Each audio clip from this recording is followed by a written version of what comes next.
Hi, everyone. Welcome. Welcome to the Religion, Peace, and Sanctuary Workshop.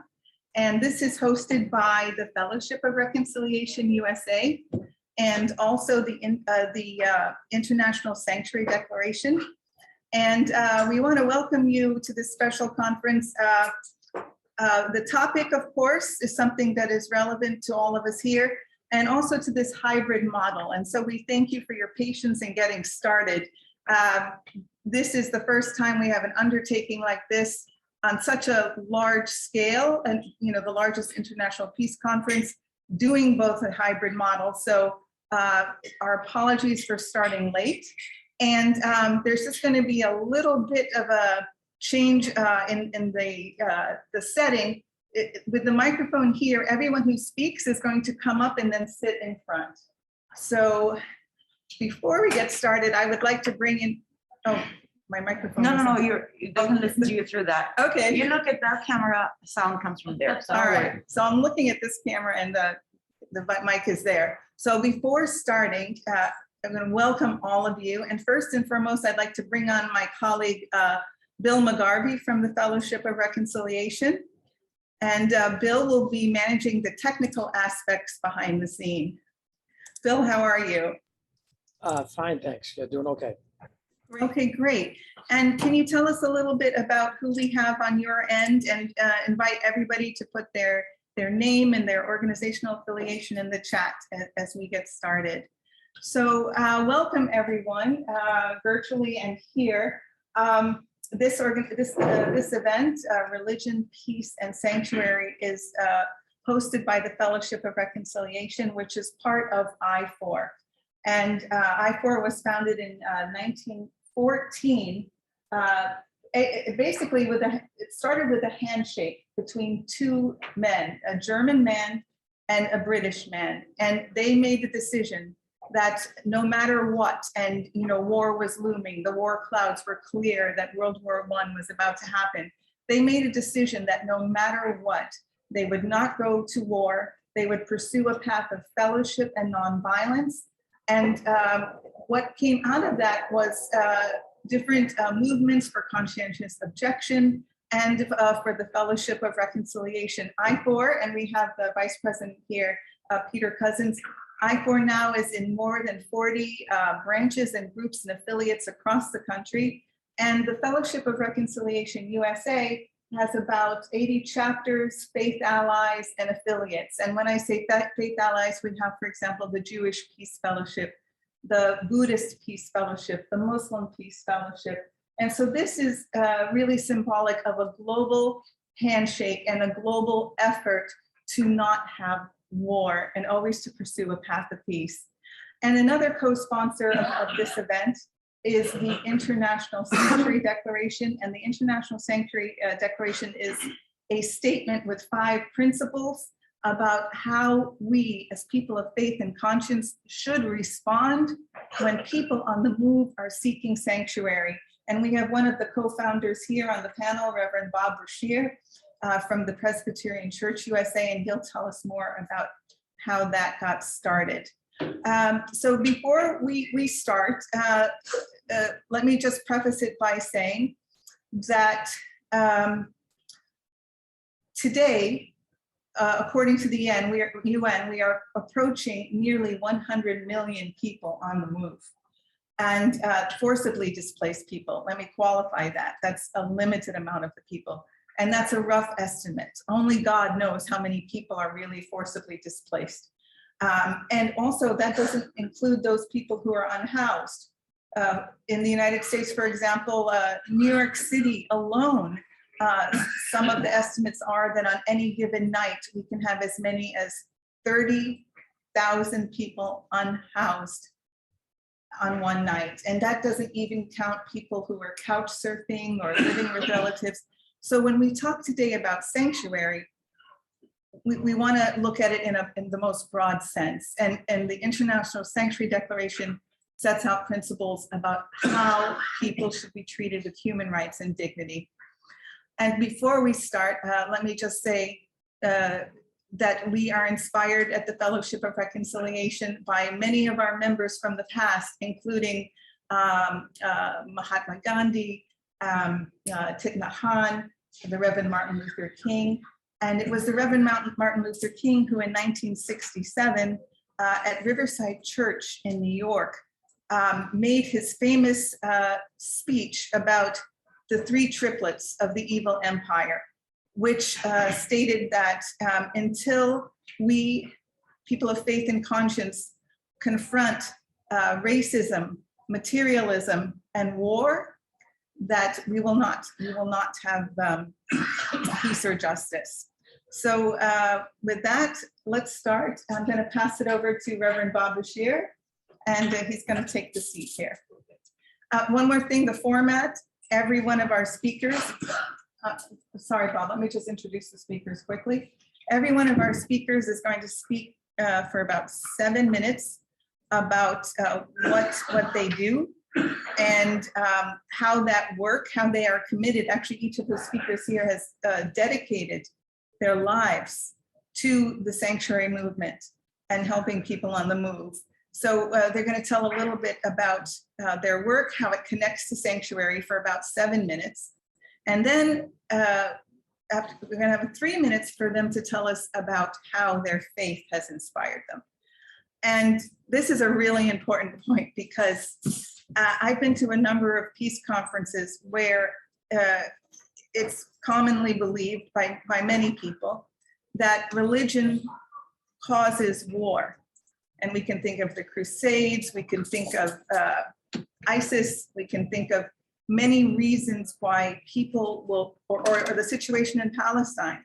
We can think of many situations of occupation and oppression, and then it becomes a matter of the war, the matter of the religion being blamed.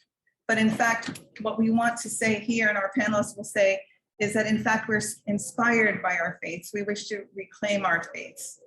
So on that note, let me bring Reverend Bob Rasheer from the International Sanctuary Declaration Campaign.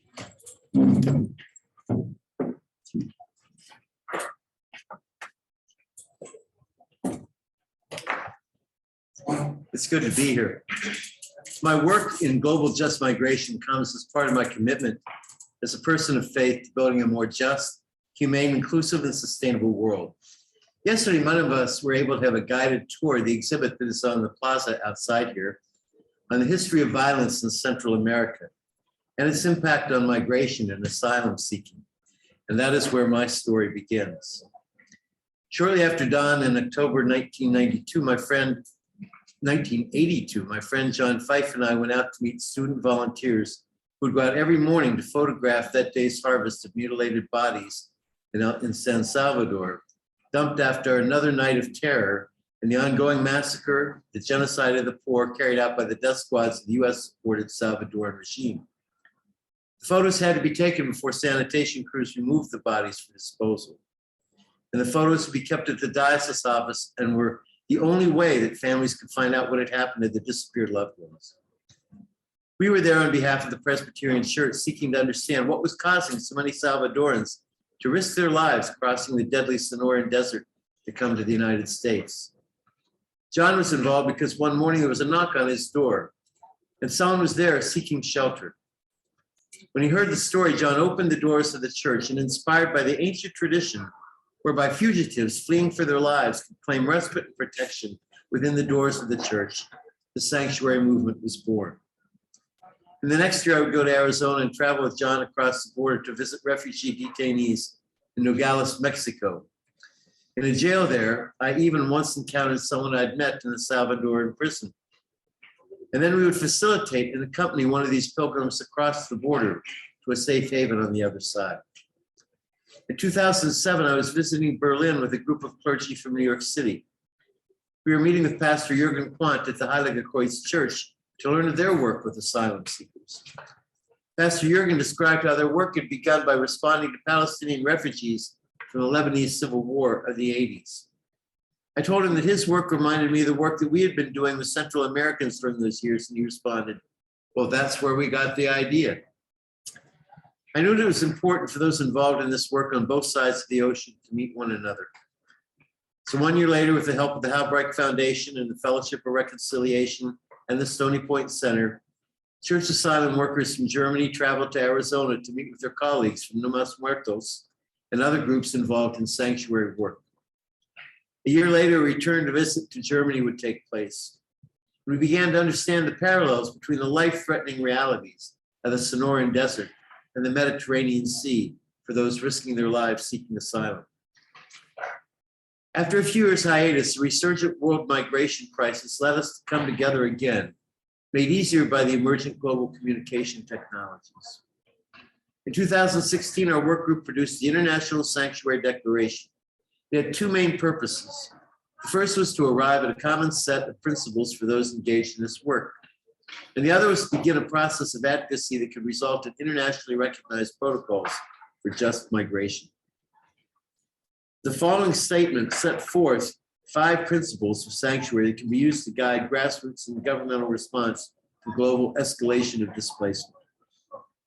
We express our deep concern for the well-being of the refugee children, families, and all migrants currently arriving at our borders, as well as those struggling to live within our borders in response to the increased numbers of people around the world who are being forced to leave their home countries and a simultaneous increase in punitive enforcement in many receiving countries. We affirm the following principles to guide and inspire our efforts.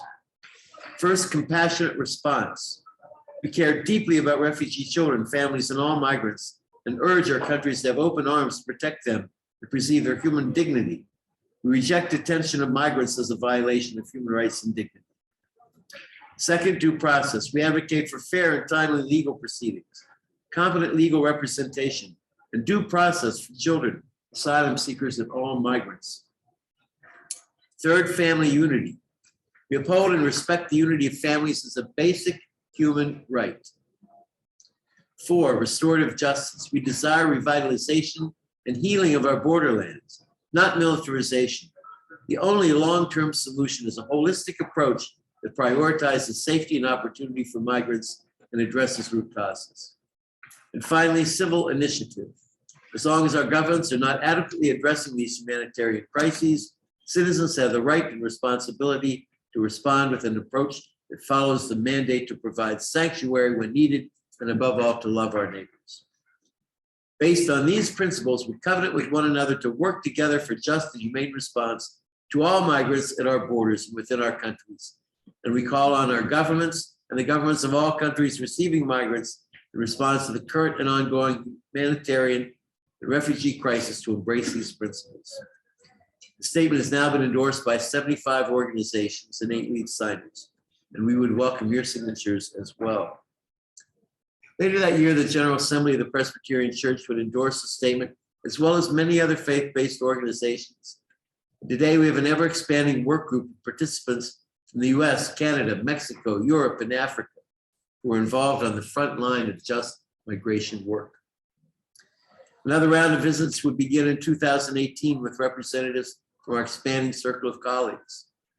Our last pre-COVID visit took place in November 2019 to Tucson, Nogales, El Paso Juarez, and Stony Point, New York. I come to this work as one who seeks to follow Jesus. My tradition finds inspiration in our commonly held Hebrew scriptures, or Old Testament, and the Christian New Testament. Throughout the 5 books of the Torah, there is a constant call to care for the widow, the orphan, and the stranger at your gate. And at the very center of the Torah, with as many verses before as after, is this verse in Leviticus. You shall not take vengeance or bear a grudge against any of your people, but you shall love your neighbor as yourself. I am the Lord. That's the verse that Jesus would quote as the most important commandment. The essence of loving God is loving neighbor. The most important commandment is to love the Lord your God with all your heart and all your soul and all your strength and all your mind and all your strength. To love your neighbor as yourself. No other commandment is greater than these. We come from a tradition whose key figure, Jesus, began his life as an exile, as an immigrant, needing to go someplace for safety and shelter. Based on an even deeper story of the children of Israel who spent exile time in Babylon, exile time in Egypt. The whole story of the Bible can be seen as the story of people on the move. There are at least 18 variations of the quote, to love one's neighbor in the Bible. In my tradition, we understand ourselves to have a responsibility for the stewardship of creation and all the people within it. That work is guided by a vision of shalom, a peace that is not simply the absence of violence, but it's a wholeness, including justice. But for me, faith is not proof texting or assent to theological propositions, but it's a way of being, a life lived. So for me, the struggle for just migration is a basic expression of faith. However, it's more than expression of faith, it's expression of being human. The story of humanity is the story of people on the move. For us, there can be no distinction between so-called economic refugees and so-called asylum seekers. All are people in motion, nearly all as a result of political policies beyond their control. Everything from the texture of our hair to the color of our skin to the words we speak, the food we eat, and the religions we practice are the result of people in motion encountering one another and coming together. The stream is ever flowing, and unique particular areas come together only for their own season, ready to make their own contribution to the stream, which flows on. We are all part of what Ai Weiwei has called the human flow. As part of humanity, we have a responsibility to see that that flow continues with as much compassion, humaneness, and justice as possible. That is our calling, that is our work, and for me, that is the essence of what it means to be a faithful follower of Jesus. Thank you.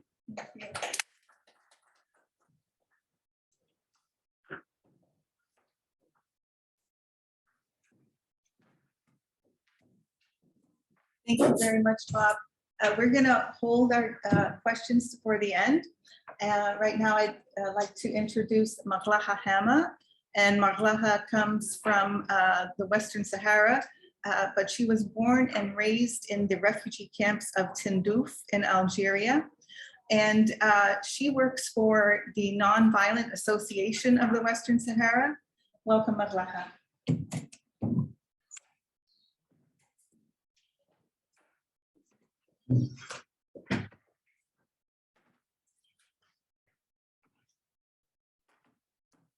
Hello, my name is Makala Hama. I'm from Western Sahara, but live in refugee camp in south of Algeria. If you can speak Arabic, I'm Susan translator.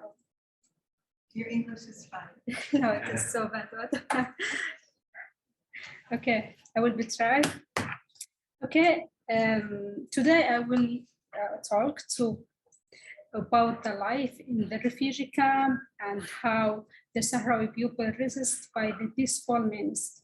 Western Sahara was occupied by the Moroccan in 1975 until today. The Sahrawi people live is very difficult life of refugee camp. Despite Algeria help of humanitarian support of us, however, suffering of refugee camp and the reality of the desert climate is very difficult. And in the occupied rest areas of Western Sahara, the rest life is people under the violence every day.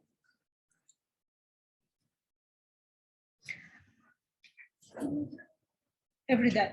The people are under the violence from cement and enforced disappearance, violence, and beating of the Sahrawi women in the street by the Moroccan police to prevent their peaceful demonstration and experience their opinions. Despite the suffering, the length of the occupation and the indication of the international community and the Security Council, who gave the right of the Sahrawi people the right of self-demonstration, the Sahrawi continued the struggle in peaceful, like us.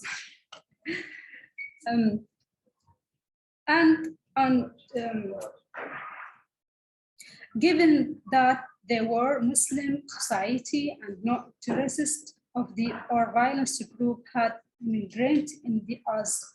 The group and organized that call for peace and security, such as the non-violence organization, my organization, and the group worked to spread the culture of nonviolence between this youth, women and youth, men and children. But the beginning not easy, because the word of nonviolence, we don't dislike exactly, we understand. And we tended to promote it and formation of youth and children despite difficult faces. At the beginning, the work was not easy because the idea of nonviolence was not clear to people there. But after a lot of successful work, we will be able to go and find this. Islam is a religion of love and peace.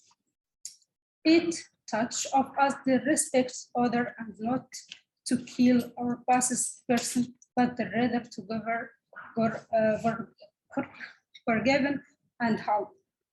And also I want to talk to Algerian people and Algerian country. So thank you so much for to help us sanctuary. It is very safe and peace, and we can contact with everyone and to take the life normally in Algeria refuge. And this, thank you so much. Thank you. Thank you, Makala.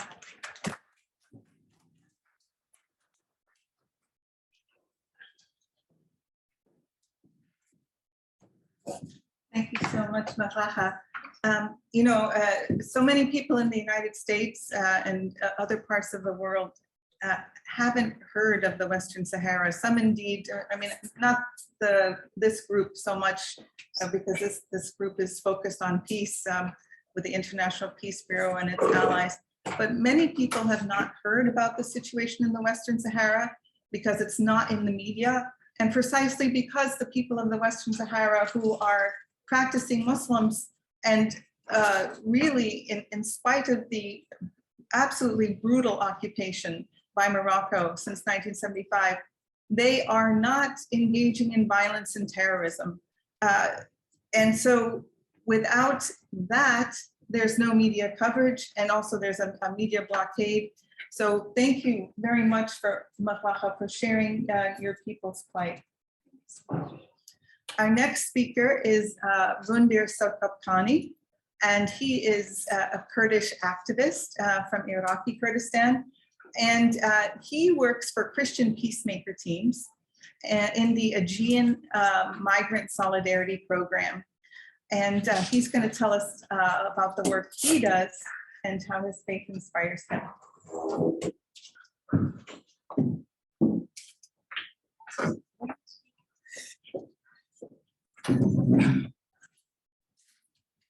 I'm very honored to be here.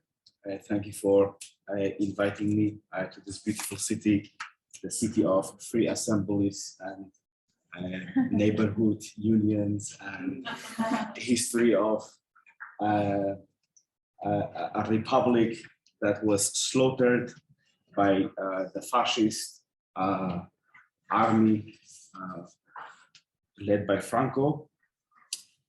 And I also feel very connected to this place because it is on the other side of the Mediterranean. I love the Mediterranean. I have never felt such a sense of belonging anywhere else in Europe that I did when I arrived in Lesbos in 2015, before this big flow of migrants arrived, and then the whole history and beauty and energy and spirit of the place was reduced to this crisis, to many people's frustration who lived there and who had already been like, when we were there, like they were already like people who were involved in solidarity with migrants.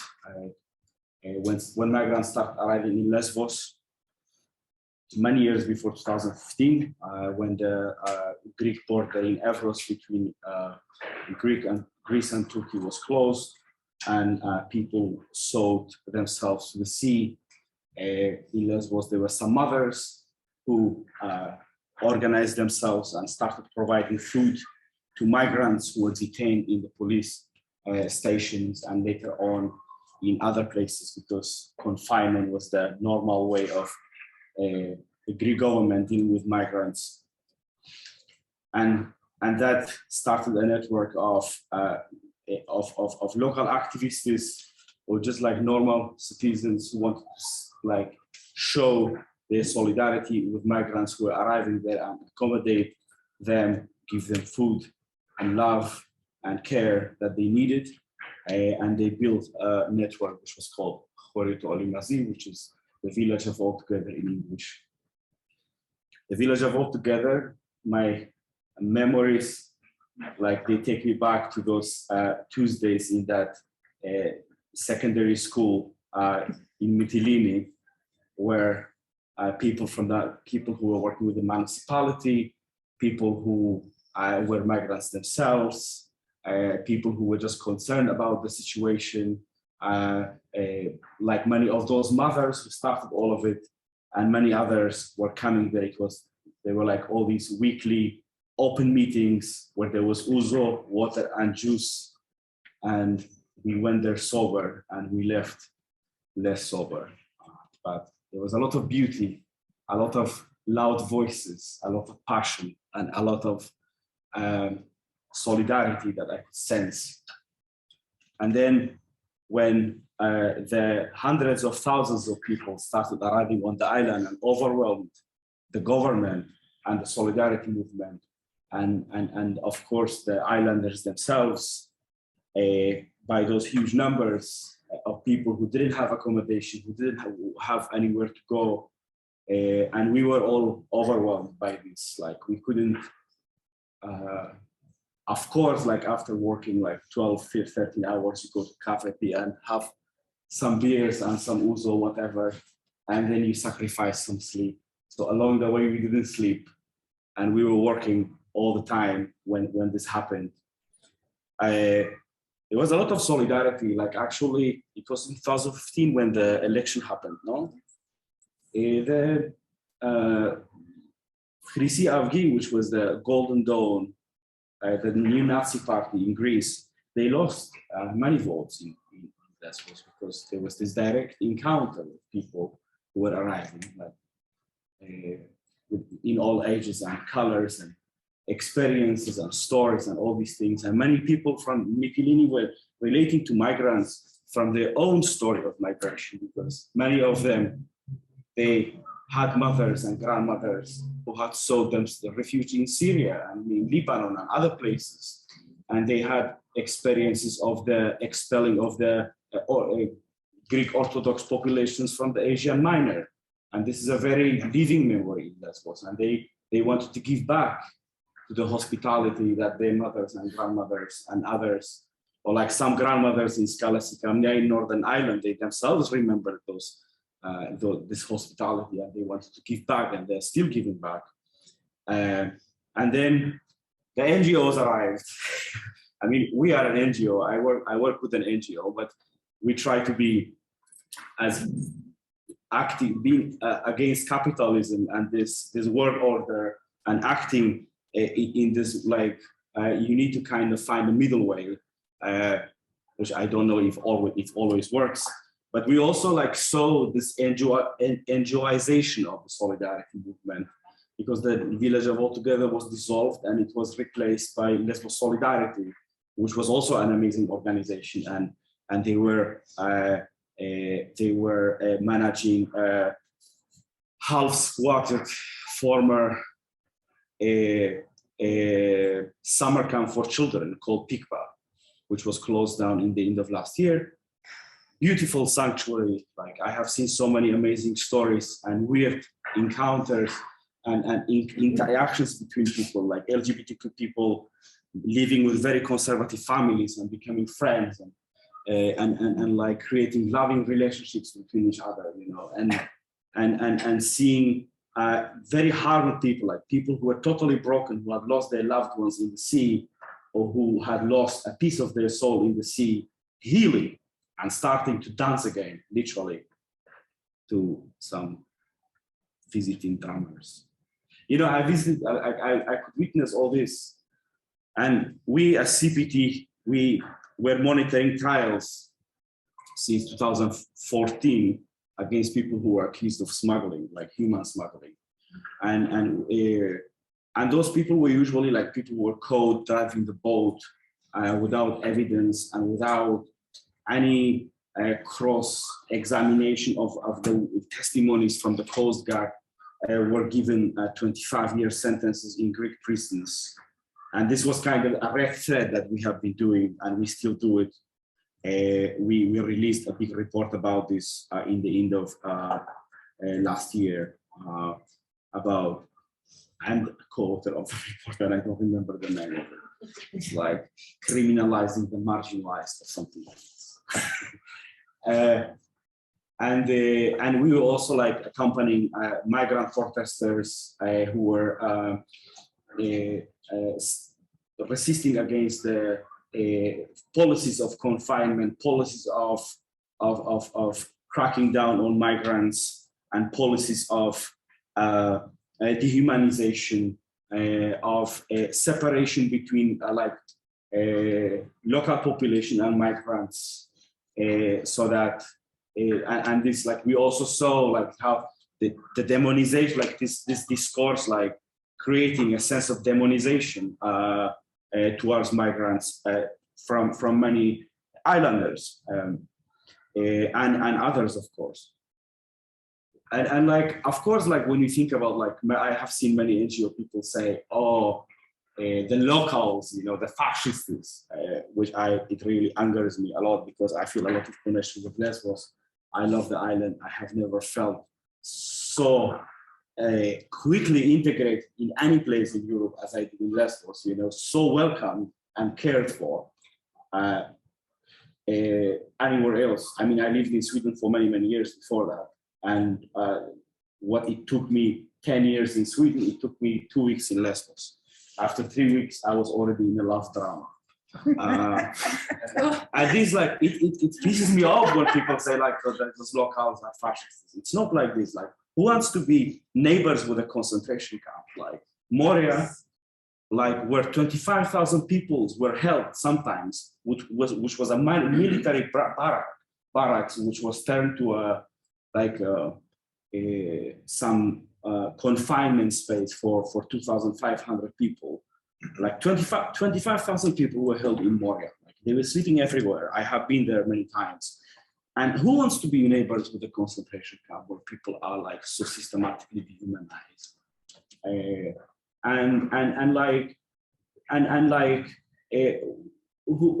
then like when the European Union creates a policy where like people are literally put, like, islands, beautiful islands, are literally reduced to prisons, like, and you get pissed off. Like, I mean, if I was from Lesbos, like, you get angry, and this anger comes out in many different ways. It can come out as solidarity. It can come out as like joining a demonstration of some fascists. It can come out in many, many different ways. And like, unfortunately, like, because of this NGOs, like, I mean, like, NGOs have colonized solidarity. Like, however self-glorifying we are, however peace-loving we are, we have colonized solidarity. We have brain-drained solidarity. And like, when you take solidarity from people from Lesbos, when you take their island and reduce to a prison, you get pissed off, you know. And I also get angry when they treat like my beautiful island like that.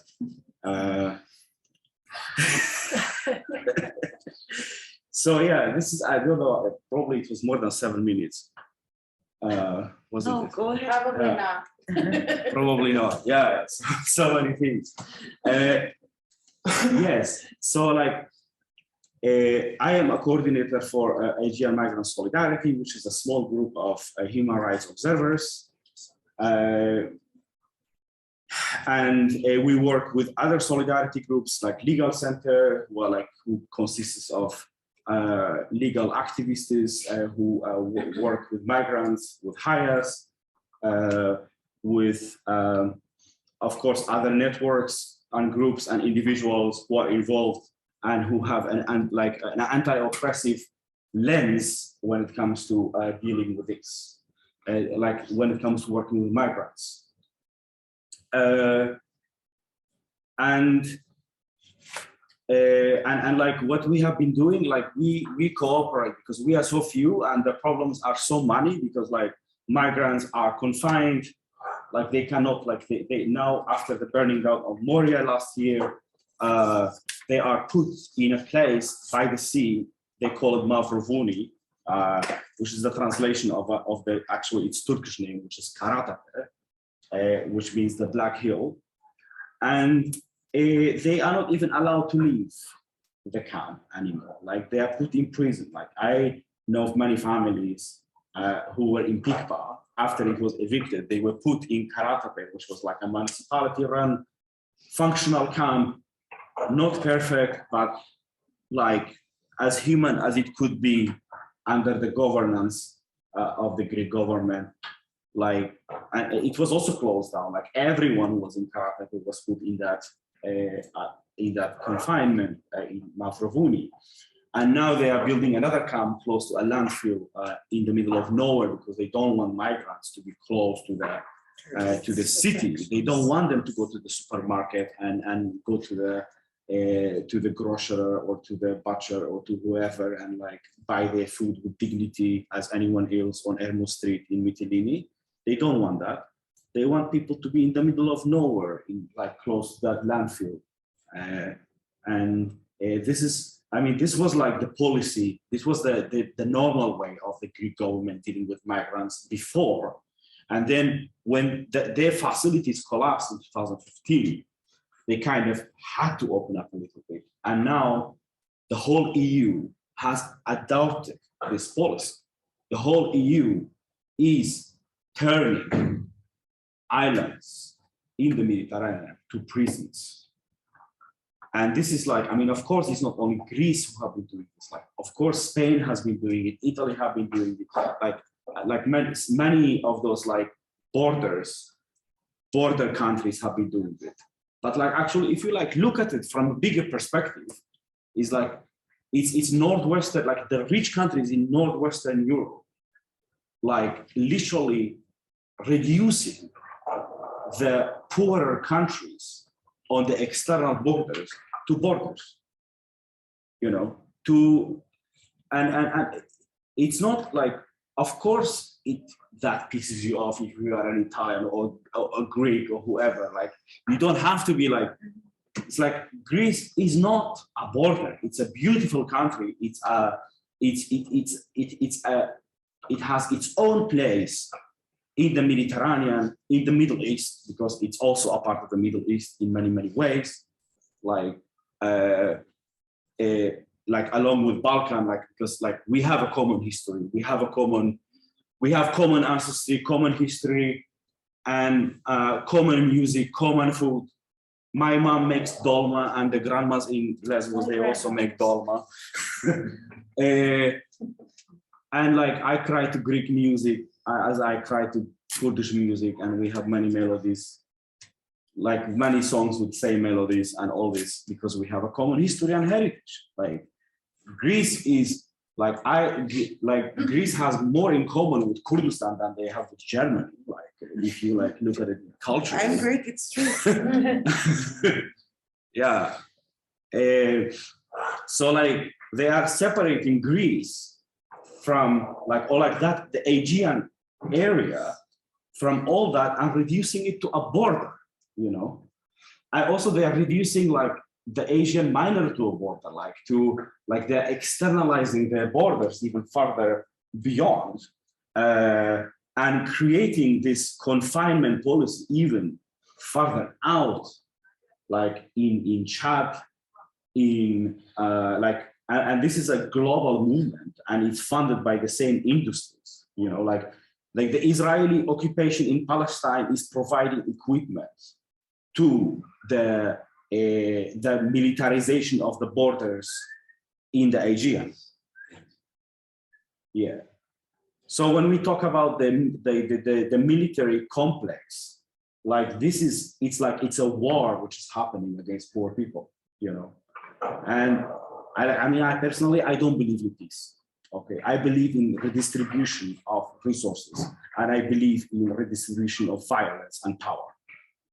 that's peace. Like, I mean, of course, like many of my friends in the peace movement, when they talk about peace, they also talk about this, you know, but like peace can be very tricky to use, you know, it can be very confusing, you know, because like the way I use peace, the way my comrades in CPT use peace, is not the same way Netanyahu uses peace, you know.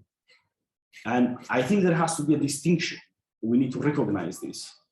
And also, like, when it comes to justice, it's the same. Like, I mean, when we are talking about redistribution of power, violence, and resources, and freedom of movement, and all that, when we talk about peace. But I think I want to be more clear about this so that it won't become confusing. I think I have passed my 7 minutes now. So thank you.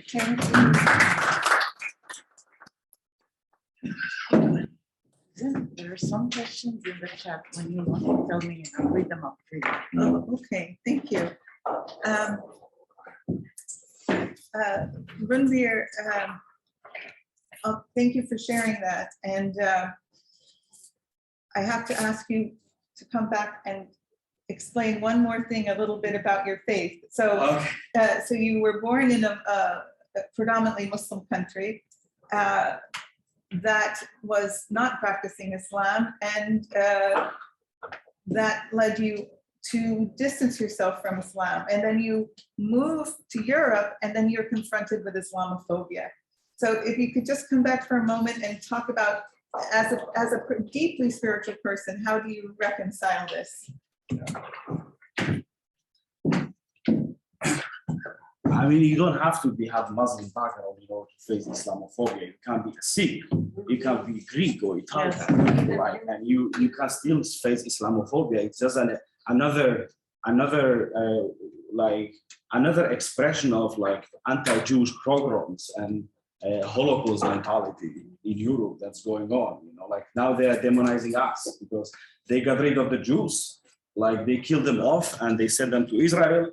And now they are like demonizing us because we are the ones who are otherized and dehumanized and all this. Like I believe in a living universe. I believe I would like to, and this is I don't know if it's a faith or not, but I believe in a living universe. And my connection with my Muslim community, I'm proud of my community, I'm proud of my background and all this, but I'm not a practicing Muslim. I'm still, of course, inspired by Quran in many ways and by like other Muslim poets. I recite Rumi and many other Persian Sufi poets by heart when I have a couple of glasses of wine with my friends who understand Farsi or Kurdish. But yeah, like I think that like I think I'm a deeply spiritual person, and I would like to reconnect with the indigenous part of my background, because I grew up in an indigenous society where we fed ourselves, we lived off the land, and it was destroyed in front of my eyes by the like we as Kurds, we are collectively dehumanized. You know, we are not humans. Like, I mean, I have found comfort in actually believing that I'm not human. If like they're also like humanity is destroying the planet. Okay, I'm not human. You know, they are destroying the planet. You know, like I'm not human. I just like find myself in this, like I want to be closer to the other oppressed other than human beings. You know, as I am also another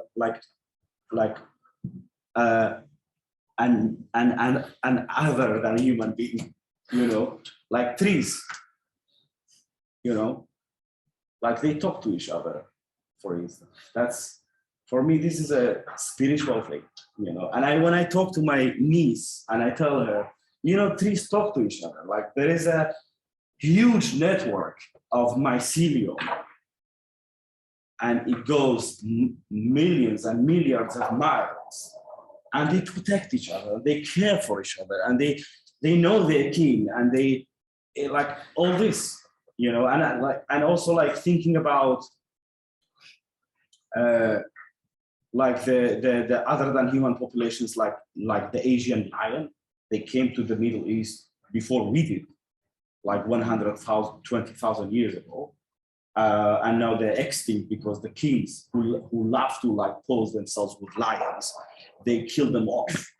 The last lion in the Middle East was killed in 1918, and the Asian lion only exists in the Gir National Park in Gujarat in India. And I hope, for me, like justice means that that lion will be able to walk back and peace on the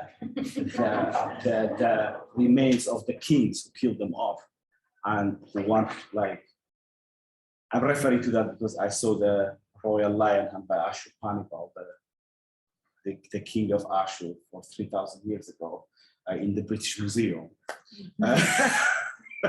You know, yeah, this is my spirituality. Yeah, I am very deeply spiritual. I feel connected to my ancestors, to my roots, and I also like want to recognize actually what is my body. Like every cell, like every cell in your body gets alternated after 7 years.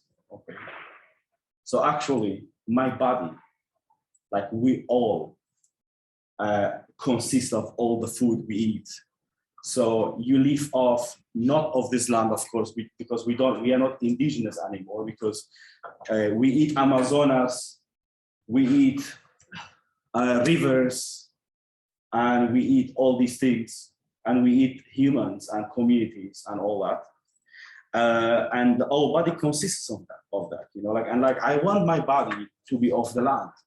I want to live in a world where I can like harvest my food from the land, you know. I want to be connected to the land where I am, like, and which is like, for me, that's indigenous living, and this is what I believe.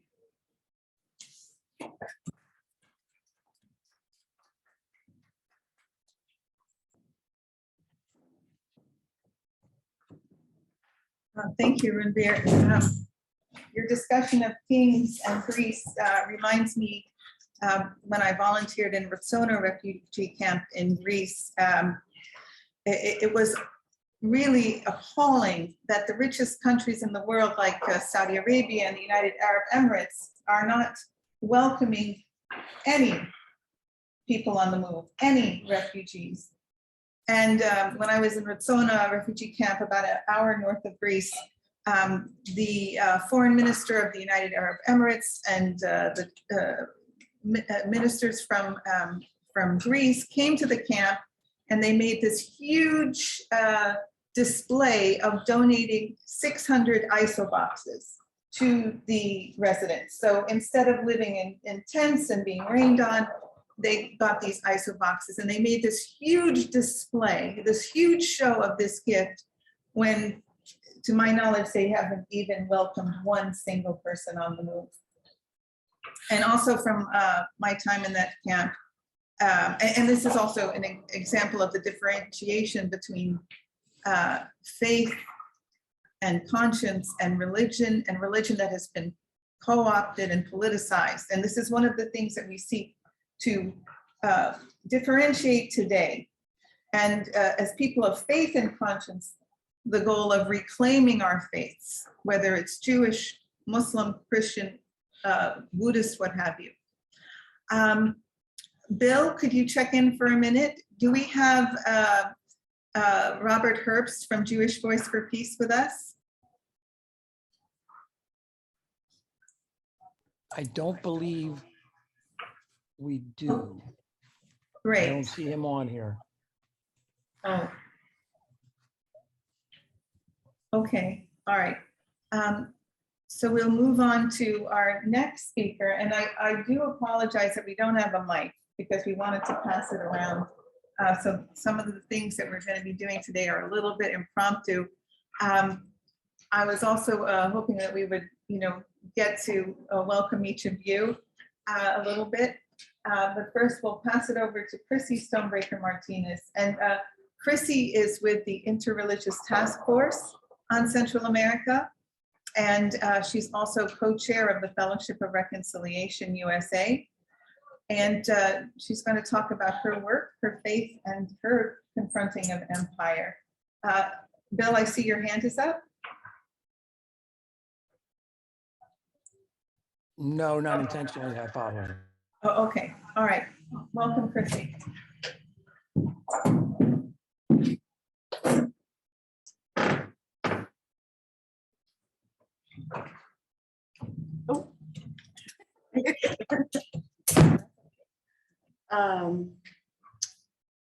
Whew. So much good stuff has been shared. Hello, everyone. Yes, my name is Chrissy Stonebreaker Martinez, and Susan did great justice to my biography. I'd also like to say that I'm happily on the steering committees of both CPT International and School of America's Watch as well. And all of that work certainly contributes to my understanding of oppression, of imperialism, of colonialism, and of what my responsibility to these great oppressions is. I will apologize to a couple of you who were in my last workshop because I have just a couple of things that I want to repeat, but I also have a lot of new content, so it won't be too boring for you, but I want to make sure that everyone in this room gets the chance to hear some of those thoughts because I think they're very related. And I'm going to state this publicly now so that I don't forget. It would be wonderful if we could take a picture together before we depart, because this is a reunion of sorts for many of us who are in fellowship with each other, and that would be very meaningful. Okay, so I'll start with my my remarks from before. The way that people in the dominant culture understand and really feel racism is often only surface level. And this, I think, is the same for the concepts of imperialism, of materialism, of colonialism, of patriarchy even. There are things that those of us who are affected by these systems of oppression understand inherently, even though we have internalized colonization and internalized oppression.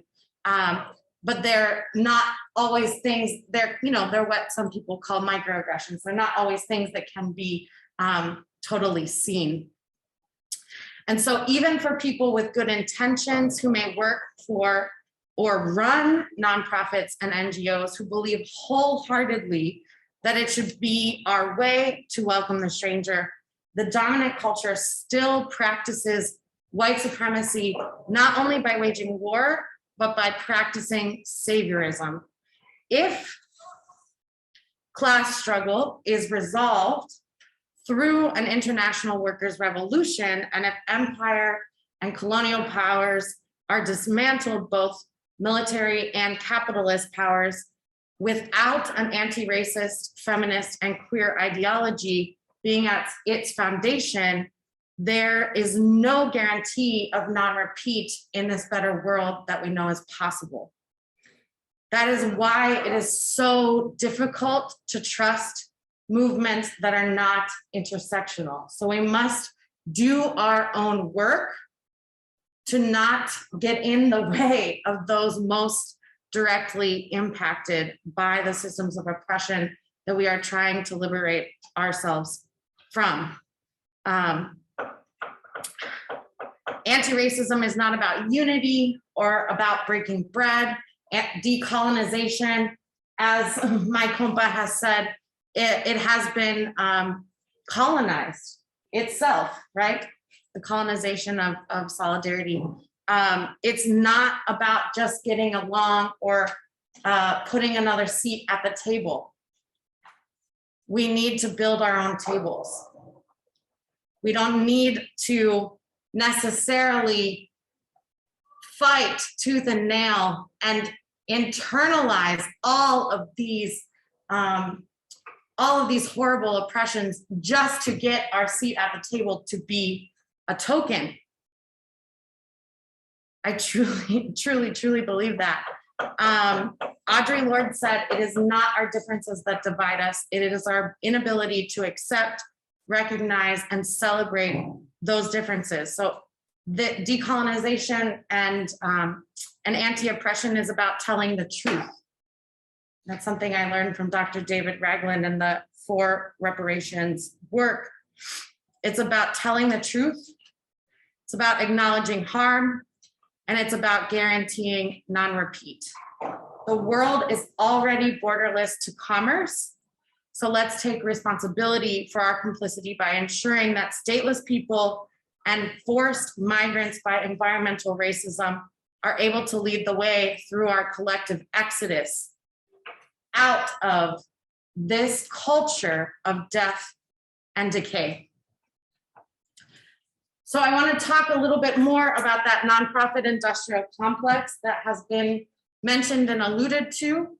I work for the Interreligious Task Force, as has been mentioned, and we are a 501c3 nonprofit, and yet we maintain vigorously our ability to criticize that contradiction.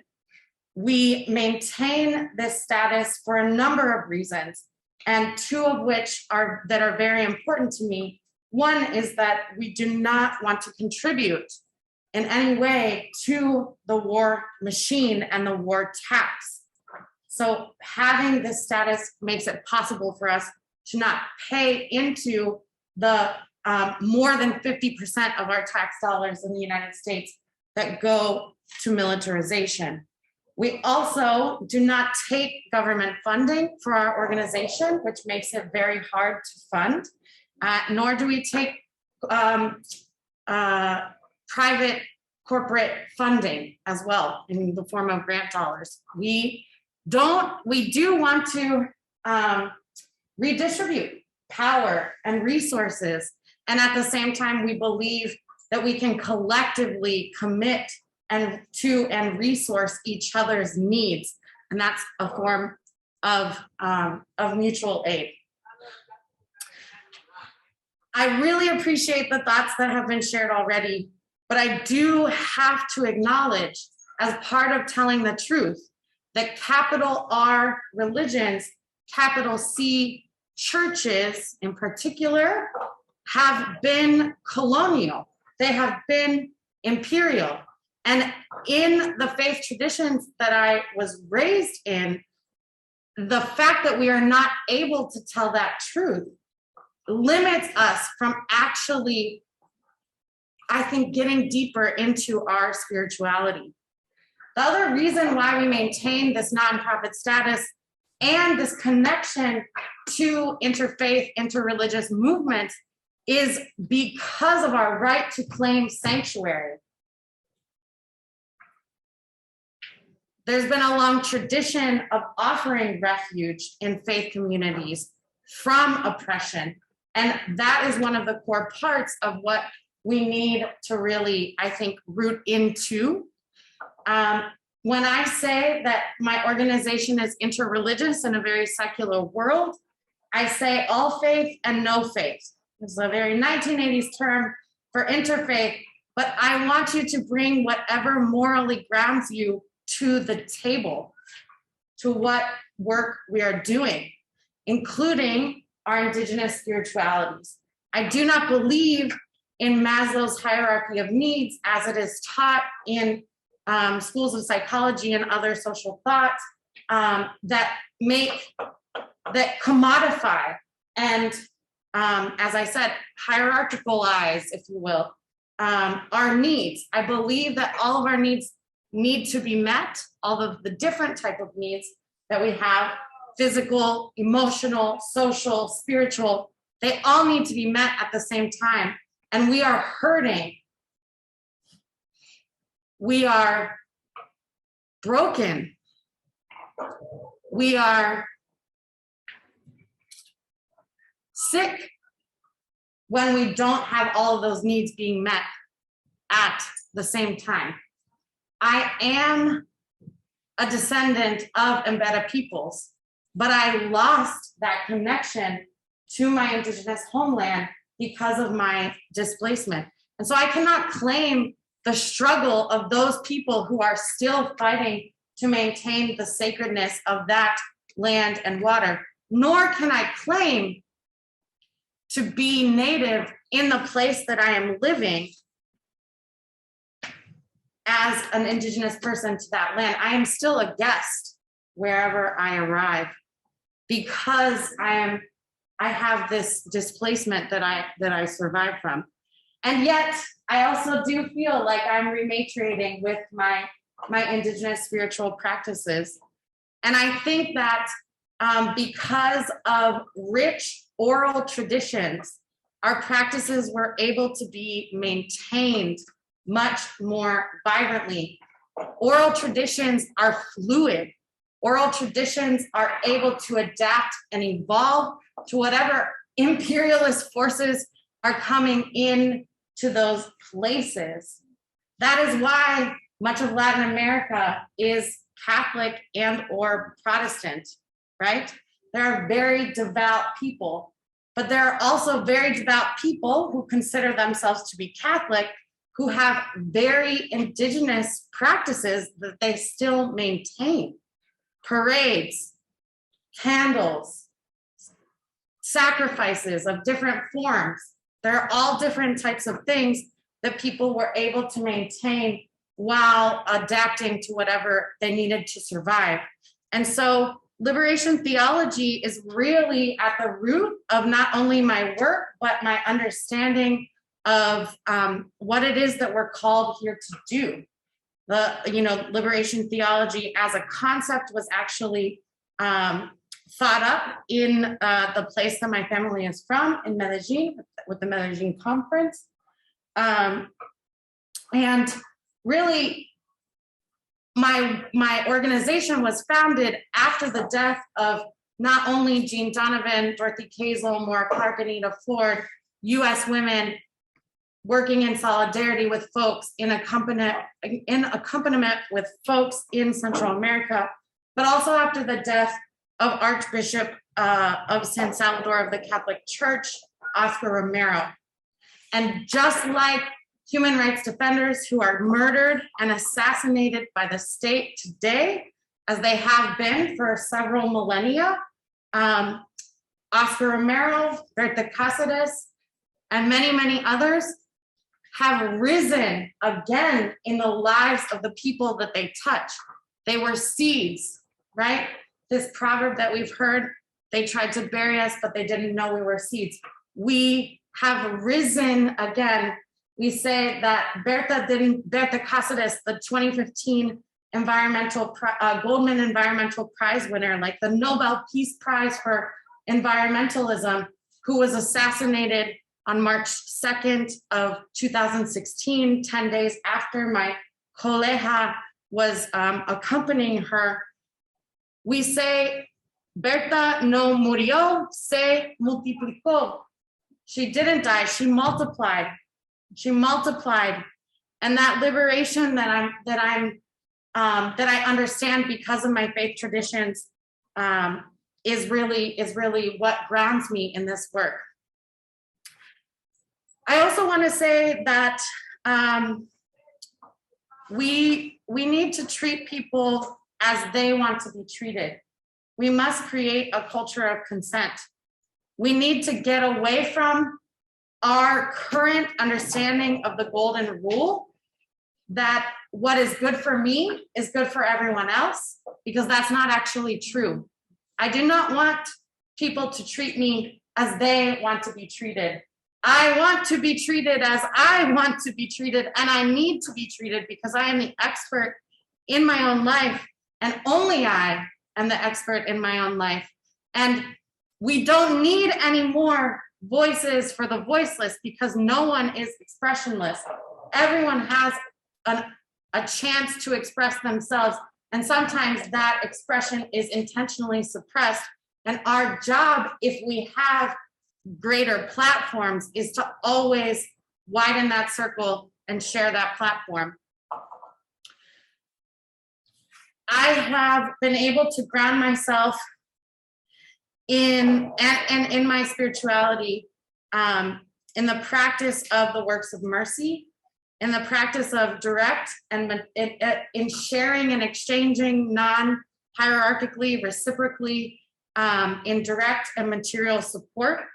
And that includes the National Immigration Transit Assistance Program, where thousands of us all around the United States developed a network, a private network that met people at bus stations and train stations and other places in between that were migrants who were traveling, who sometimes were making 5-day journeys on buses because of their detention processes, because of deportation hearings, because of all sorts of different things. And we just offered what it is that we had, whether that was a room to lay their head or a bottle of water and a pair of socks and underwear, whatever it is that we could offer that would make people's journeys a little bit easier. And in the meantime, we developed relationships. And that is the most important piece of solidarity, is relationship. It's about mutuality. We also have found great success in targeted sanctuary campaigns. Individuals, families, or communities that target a person. And you know, it is really hard to be in a non-hierarchical and what is the word? Non-hierarchical community, The communitarian, the lovely person said it in the last decentralized. decentralized. Okay. In a decentralized movement, it's really important that we have these types of understandings, different understandings of how we can share and exchange power. But I am very public with my work. People know my name, my work is public, and that offers me a level of protection, right? Maybe it is not enough protection, maybe, you know, but the more of us who start to speak out publicly, the less of us will be targeted individually.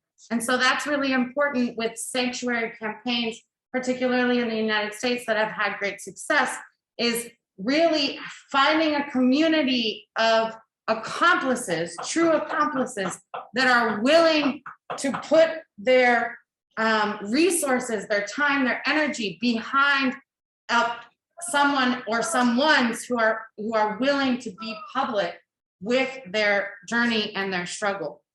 We've also participated in court monitoring programs in the United States and court monitoring programs in Cleveland. There's only one federal immigration court for our entire state, and that is in our city, in Cleveland. And we participate in court monitoring programs because we know that if there's not civilian oversight, that it is more likely for harsher punishments and higher fees and fines will be directed at people who are in the most difficult situation of their life and who also have the least amount of resources to offer. So doing those court monitoring programs have made it possible for us to decrease fines and jail time, even though it doesn't feel like the biggest win and it's not the liberation we want. It is a step in the right direction, right? So we need to distinguish from adventurous actions that put people at greater risks and reformist measures that are actually steps toward liberation. The last thing I'll say is that sanctuary to me, well, maybe two things that I'll say, is that sanctuary to me is about accompaniment. And I've learned a lot by people who practice the art of historical memory to make sure that truth and reconciliation, and particularly in my beloved Colombia, to make sure that we don't repeat the mistakes of our past and that we actually take the time to reflect and to learn and to discern from the strategies that have been successful previously. I believe I will get to the last point, which is how a little bit more about why we do this and what our faith calls us to do. I believe in the divine. I believe it to be found in all of creation. That takes many forms. Soham, Ubuntu. I feel that our relationship, I not just feel, I know, and I have learned, and I have faith, thanks to my ancestors and both living and recently passed, that our relationship with Mother Earth is our first and most important relationship. And we have been so severed from our divine relationships. It will help us to heal and to transform the situations that we're in if we are able to really reground ourselves in this understanding of the divine as much more expansive than just some higher power in the sky, but rather that divinity can be found in all of our faith traditions and in all of us and in all of our acquaintances, not just human beings. Thank you so much for this opportunity to share a little bit and to be in Sacred Circle with you today. I know we're after lunch, we're getting like siesta feeling time, so I hope that everyone can just shake it out a little bit, lift your shoulders, do some breathing in and out. And I think we're going to open up for questions in just a second, so I'll turn it back over to Susan. Thank you so much.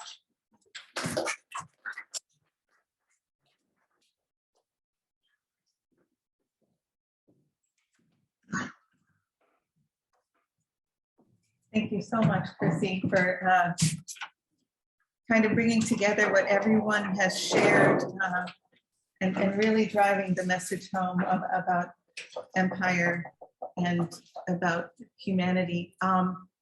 When you talked about the golden rule, it reminded me that there is the platinum rule. And I used to have a book about the golden rule, and in every formal organized religion, there is a form of the golden rule. But at the end of the book, it said, to take that one step higher, there is the platinum rule, not do unto others as you would have them do unto you, but do unto others as they would have you do unto them. So thank you for bringing that point home. Bill, could I check in with you? Do we have Robert Herbst from Jewish Voice for Peace? Unfortunately, I don't see him. Okay, all right. Katerina, do you have something in the chat that you wanted to share? There are 3 questions in the WOVA chat. Perhaps Okay. you want to see them? Okay, how about if I read them all and you folks can respond if you feel so inspired. How can religion contribute to peace building? What must our religions atone for in the society? And should we ask religious organizations for a more active and public cooperation between them? Wait, the last one, please. Should we ask religious organizations for a more active and public cooperation between them? Thank you. There's an author named Wes Howard Brooke. The microphone is there, so you really need Sorry, come on.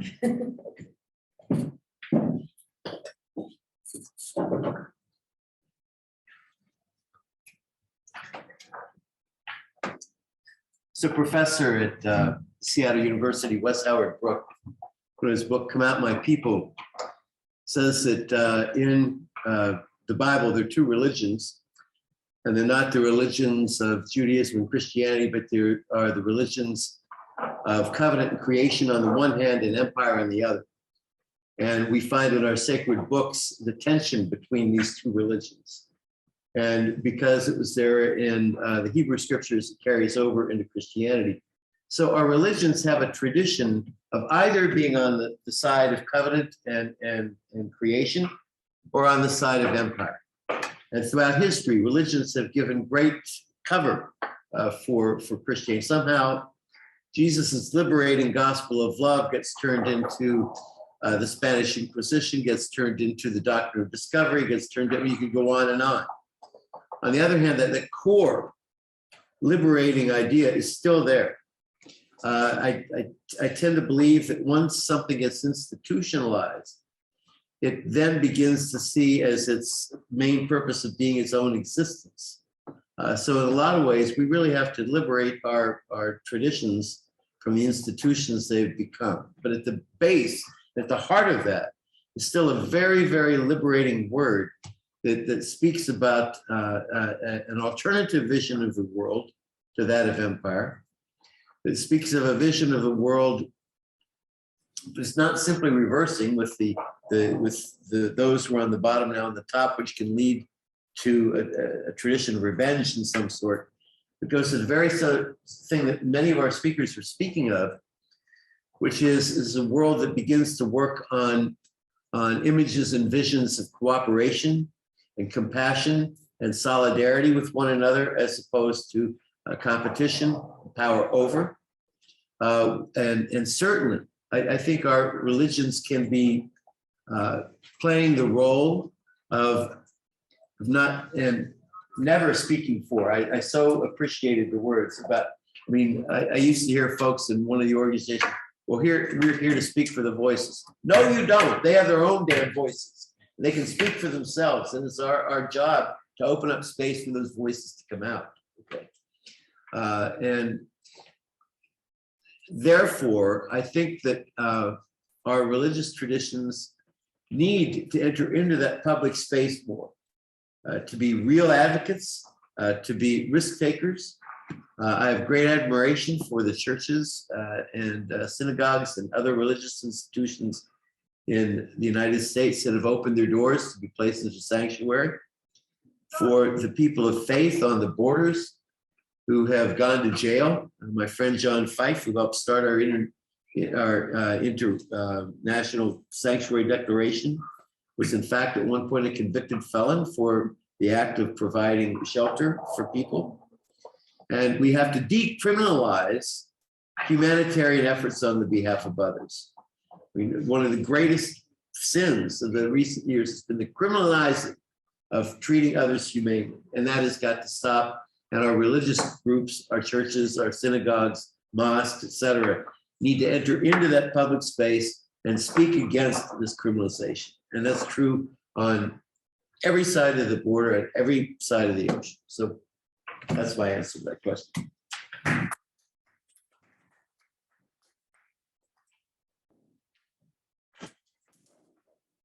Thank you, Bob. And a case in point would be the situation of both No More Deaths with Scott Warren, Exactly.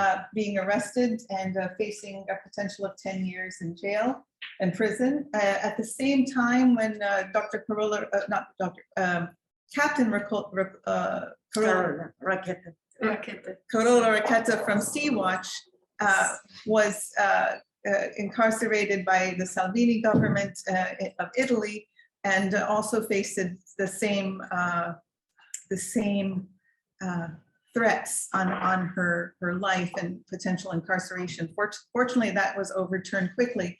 But at the same time, and this was sort of what led to the International Sanctuary Declaration campaign and network and movement, what happened is that groups in Germany on the border with of the US border with Mexico and Canada, and different places, Ambazonia and Cameroon, Central America, people started to come together because they realized that people on the ground, people attempting to provide humanitarian aid, were also being criminalized as just another tactic of empire. Sorry, can I add one example? But why don't you come up? Yeah, but I don't want to step forward. Well, actually, we're about to go into questions, so this is a great segue. Okay, before we go, you see the markings on the floor? I think that if you're inside the markings, then they can hear you and you don't have to stand up. Okay. You're But welcome you're to good. come I sit think you're here. good where you're Am sitting, yeah. I sitting? Yes. Yeah. But if somebody else has to come up and take the floor, I don't want to intrude too much. Would you like to sit here? Because we Yes, don't, it's just- we had hoped to have a microphone to pass, but Yeah, why don't okay. you come up, Yeah. state your name, the organization, sure. and share. Yeah, sure. Welcome. Yeah, I could also, I mean, if you want, we can try, but the people on the Zoom have to help us. I can mute this computer and we can just give my computer around. Oh, great. Great. We can hear them. Improvising here, but I don't know. All right. Okay, we're gonna test that with a laptop going around. So if for some reason the sound is not that good anymore, just let us know, okay? We can hear people speak if they sit in their seats.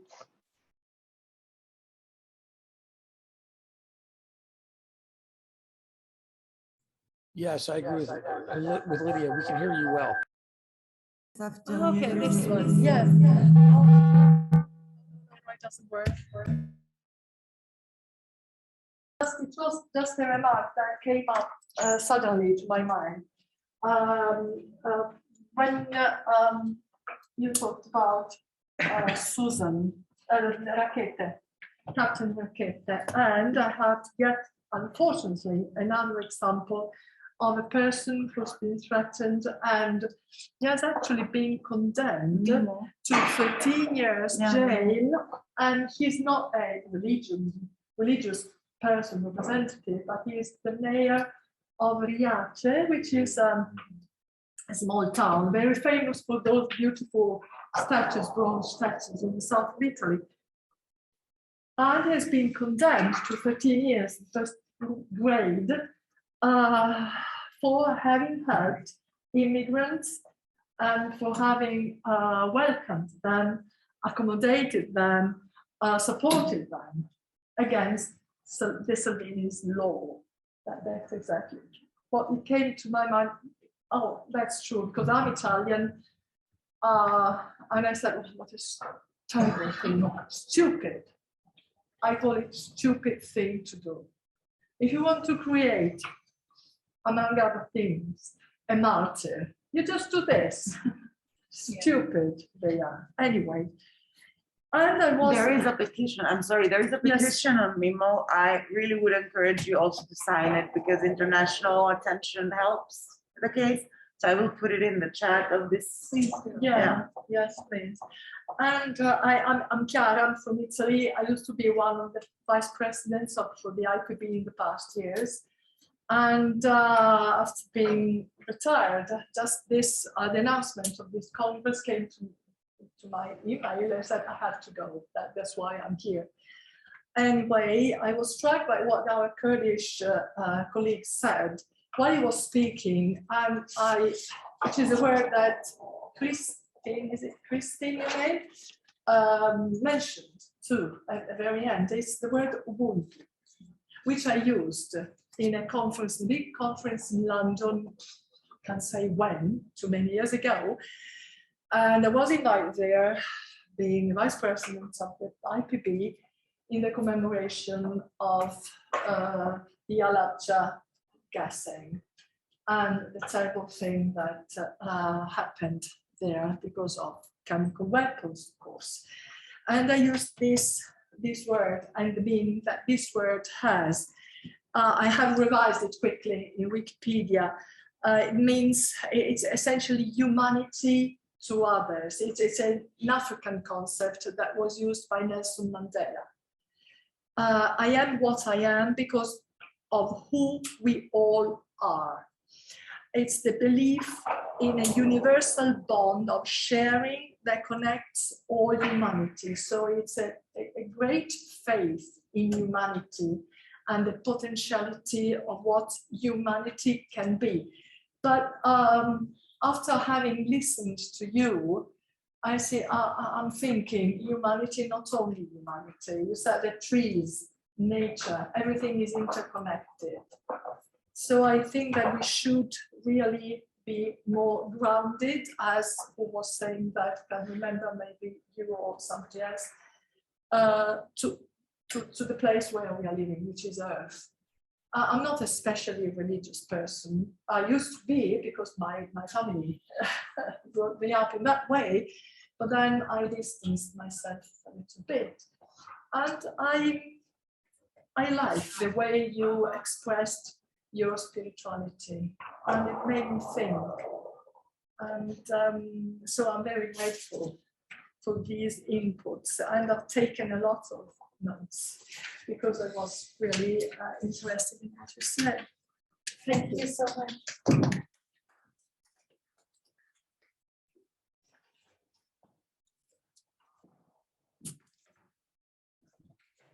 Thank you so much. This brings to mind too the situation, for example, of the Waldensian Protestant Church in Italy, which has airlifted thousands of people from Syria and Libya.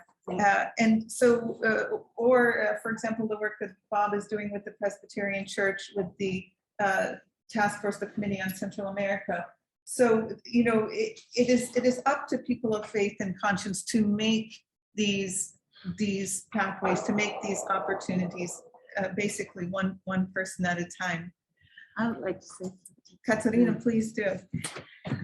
I mean, listening to all of you, I have 2-3 thoughts that are not escaping my mind. I mean, first of all, thank you for all your contributions. It's very powerful. But there's 2-3 things I have to say, and they have to do with the last question that was actually posed in the chat. Should religions be more vocal when it comes to their cooperation? I am Greek, but I've been living in Austria since 2004. Austria is a country of Central Europe, a quite right-wing country, I could say. I have experienced racism myself, actually Islamophobia. I was sent 3 times on open street in a gas chamber because I was a Turk in their eyes and read as a Turkish person in Austria. I wanted to discuss a little bit how religion is actually, in particularly Christianity, when it comes to Europe, is instrumentalized in order to justify the militarization of the European Union and its borders. I mean, in terms of the political debates happening in parliaments, what you have is the whole political constructing this scapegoating migrants and refugees, constructing them, dehumanizing them, demonizing them, as you said, making them a threat. And the ideology behind it comes from far-right radical groups that have been very active in Europe and very connected to the ones in the US, by the way, Steve Bannon and his folks, pretending they are the saviors of Christianity in an unwaged war between religions. And I think the reason that they're able to do so is because the interreligious dialogue is not visible. I do think that having religious leaders meeting and talking on these issues is super important to counter this. Because I also grew up in Greece, in a country that is quite monoblock in terms of religion. You know, 90% of the Greeks, we get baptized, we're children, we don't even have a say. But my grandmother, for example, was a super religious person that loved everybody. And this is what I learned from her. In order to be proud of your life, you have to be willing to help others when it's possible. And then we get all this through all this religious education during school, where we're taught, don't judge, not to be judged, have your arms open, give half of your things. If you have too much to the person next to you, open your door. And then you have all this radical right Nazis saying they are protecting exactly the opposite, actually what they want to kill, which is this kind of solidarity between people. So there needs to be I do believe that religions need to be more vocal on this, particularly on the topic of migration and racism, and yes, particularly Islamophobia, because the way people of the Muslim faith are marginalized and criminalized in Europe right now, it's really scary, to be honest. It reminds of Europe in the 30s, and it was not a nice place to be.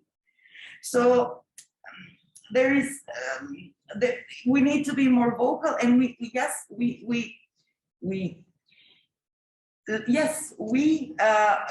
need to reclaim the love propagated by the religions in the world, and this love is lost. I mean, I cannot, even if I don't follow church anymore, although I'm still baptized, it pisses me off when I have a young Nazi claiming to be more Christian than I am, because I'm sure I'm doing my best to land in paradise at some point. What is this person doing, right?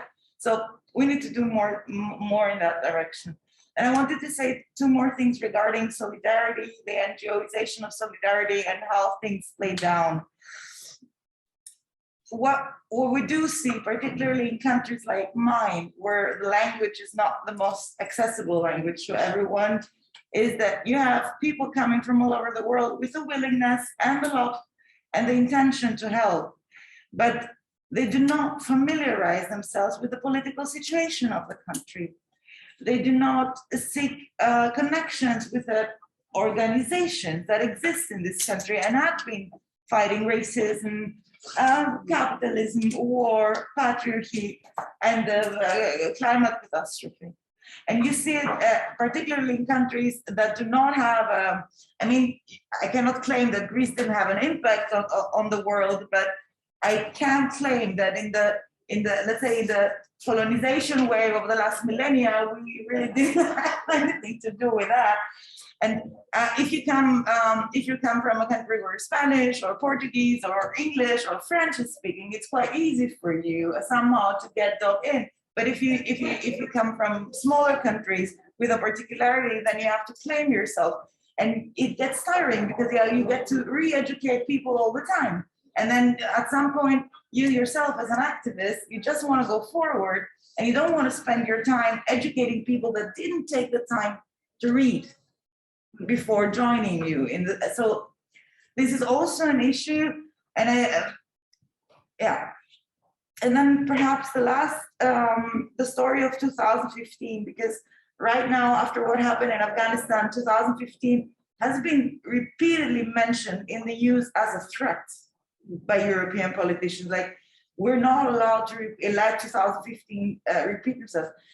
We have to be able to deconstruct this narrative because it's utterly, excuse my language, bullshit. What happened in 2015 was that Germany, actually solemnly Germany, took in about 1 million people, and they managed to do it. So alone, the fact that Germany was able to welcome these people, it shows that when there's a will to do it, it is possible to do it.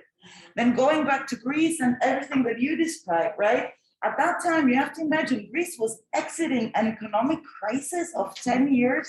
Yeah. I'm a child of this crisis. I had to listen to my mother. When I finished my university, I wanted to go back home. My mother told me, don't come back. And I had to stay away. And you had people that had nothing, and they were willing to give everything to the refugees coming in. 2015 has another reading, and this is a reading of solidarity. Who fucked up, excuse my language again, or the government that 2016 actually decided to quit with that, to stop with that, to criminalize solidarity. Why? Because it was comfortable for them. The whole political establishment of Europe was actually crumbling 2015. They were ready to go because there was people were getting organized against neoliberalism, austerity, and all the possible struggles, and it was quite comfortable for them to use racism in order to keep being in power, and this is what they did. So to recapitulate very fast, 2015 should repeat itself, Europe has to take responsibility of the wars that it has waged, of colonization, of the economic colonization that is seldomly mentioned as well. And yes, we have to claim, yes, okay, bring it on. We are ready. We are ready to take people in. We are ready for a safe future together in love and etc.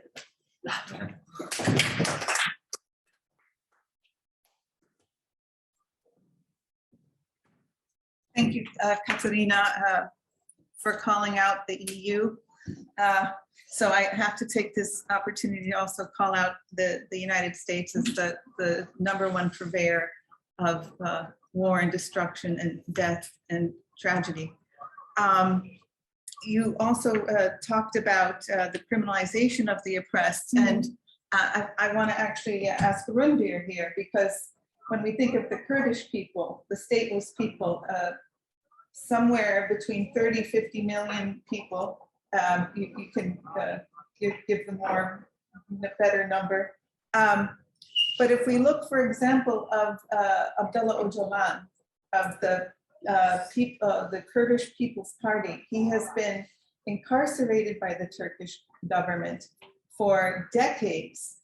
And in fact, one of the most recent books he wrote was about democratic confederalism and love and peace and equality, LGBTQ rights, women's rights, all of these things. So could you speak a bit about how the closer we get, or oppressed people get, to providing a solution that works on the ground with the indigenous people, the more of a threat it becomes to empire?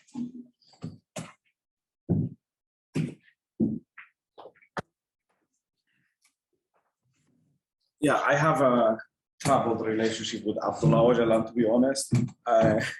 But I like his new ideas, and I also like my troubled relationship with Abdullah Öcalan depends also on my own life, being close to a place where PKK was there, and they are still there, and Turkey is bombing my area, and like, as they have also, like, they have literally colonized where I come from. Like now, it's like a it's a colonization inside a colonization. Like it's like a crazy process happening.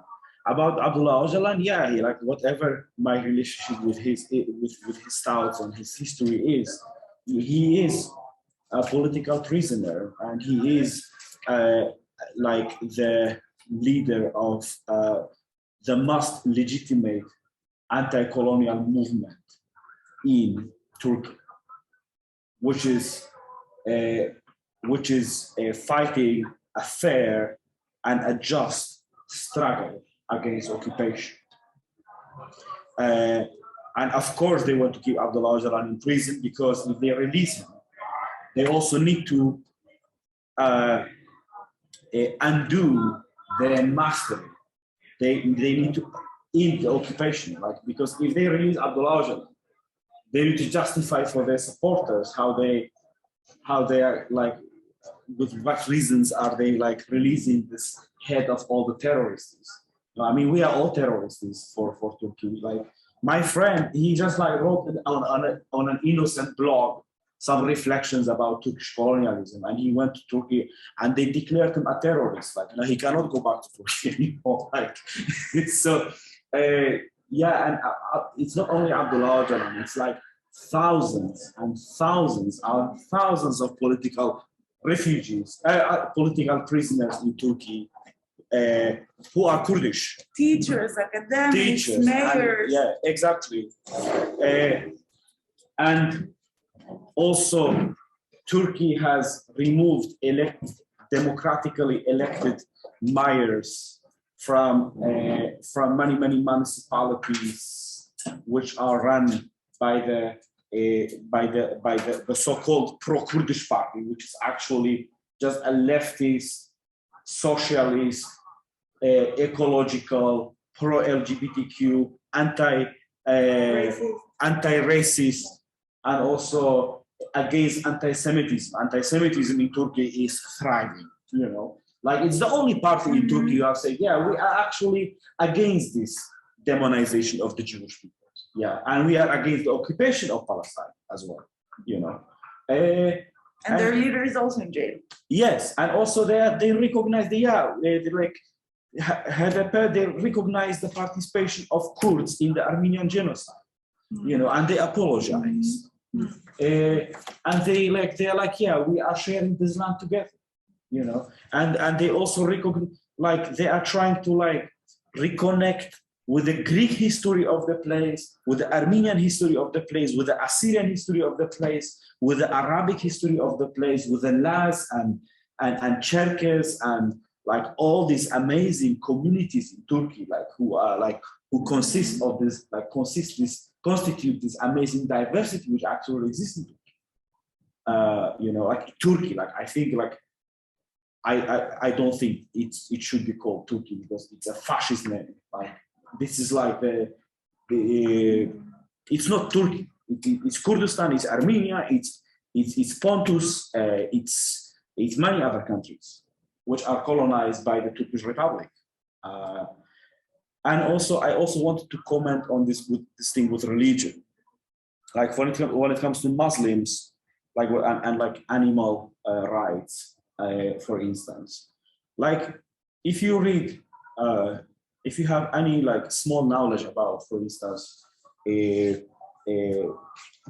like Muslim slaughter of animals and also like care for animals and animal rights, you can find many stories how the Prophet like promoted the rights of animals and fair treatment of them, and also like he was against like brutal captivity, mistreatment of animals, and many other things. And now the Muslim community, they call like meat halal, while it's like in factories hanging chickens, you know, they cut them into pieces while they're still alive, because there is a guy somewhere, you know, like and doing the Muslim prayer, you know, and they sell it as halal meat. I don't think that the Prophet would eat that, you know. And like I'm just saying, like a very small aspect of like something that like the community I come from could be more bold about. Yeah. And of course, there are many stories about like ways to reconcile, ways to like connect with each other, and all these things that like Muslims, Christians, and others could be more bold, you know, to move forward.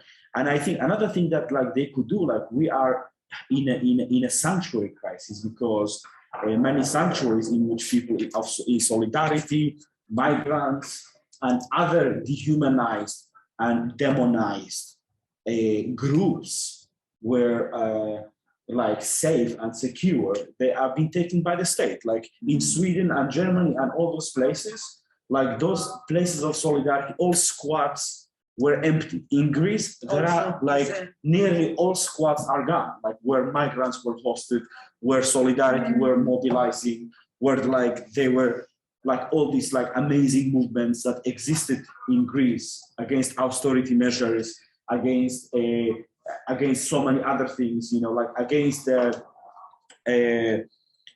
know, when the referendum happened in Greece as well, like it was all based on all these amazing movements that grow in those sanctuaries, and they don't like people to be hiding in those sanctuaries and plotting against the state and oppressions. And like religious institutions could give that sanctuary, you know, like in Greece, like they abolished the university sanctuary now as well. So like before, the police couldn't enter a school or a university. Like for instance, we were in the choir, like in Mytilene, it's called Cantal Alone. We were singing there, and one of our friends, one of the participants of the choir, he was an illegal migrant, and he had no papers. He had been like dispossessed from his right of existing. The police, after leaving the choir, he left, and then the police chased him all the way to the choir. And then several of the people who were there were teachers. They told the police, all these big guys, it's like, I am a teacher and this is a sanctuary. You cannot come one step from. you know, and they didn't come upstairs from them, you know. And now they have abolished this, like they don't want sanctuaries.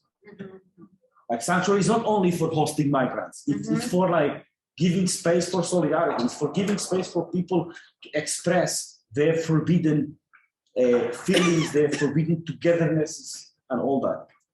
And religious institutions could give that space, like because they have many churches and other places. And religious institutions have actually given that space before to resistance movements. In Belgium now during the pandemic, there was a hunger strike of sans-papier people inside a church. This happens also, yes. So I mean, in Sweden also, like such things have been happening, but they could be more bold.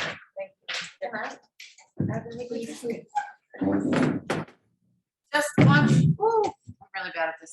I just want to add a couple of examples of that in our context. In Washington, D.C., sanctuaries have provided us a safe space to plan direct action with regard to anti-Guantanamo work, anti-Islamophobia work, witness against torture, Palestinian solidarity in support of in resistance to the presidential inaugurations, all sorts of different things in that regard. And I think also about Charlottesville. I think about the churches that FOR members were literally hiding out in after the death of Heather Hare. So there's so many examples and we forget all of them, right? And many, many examples here in Europe over the last 100 years of the same thing.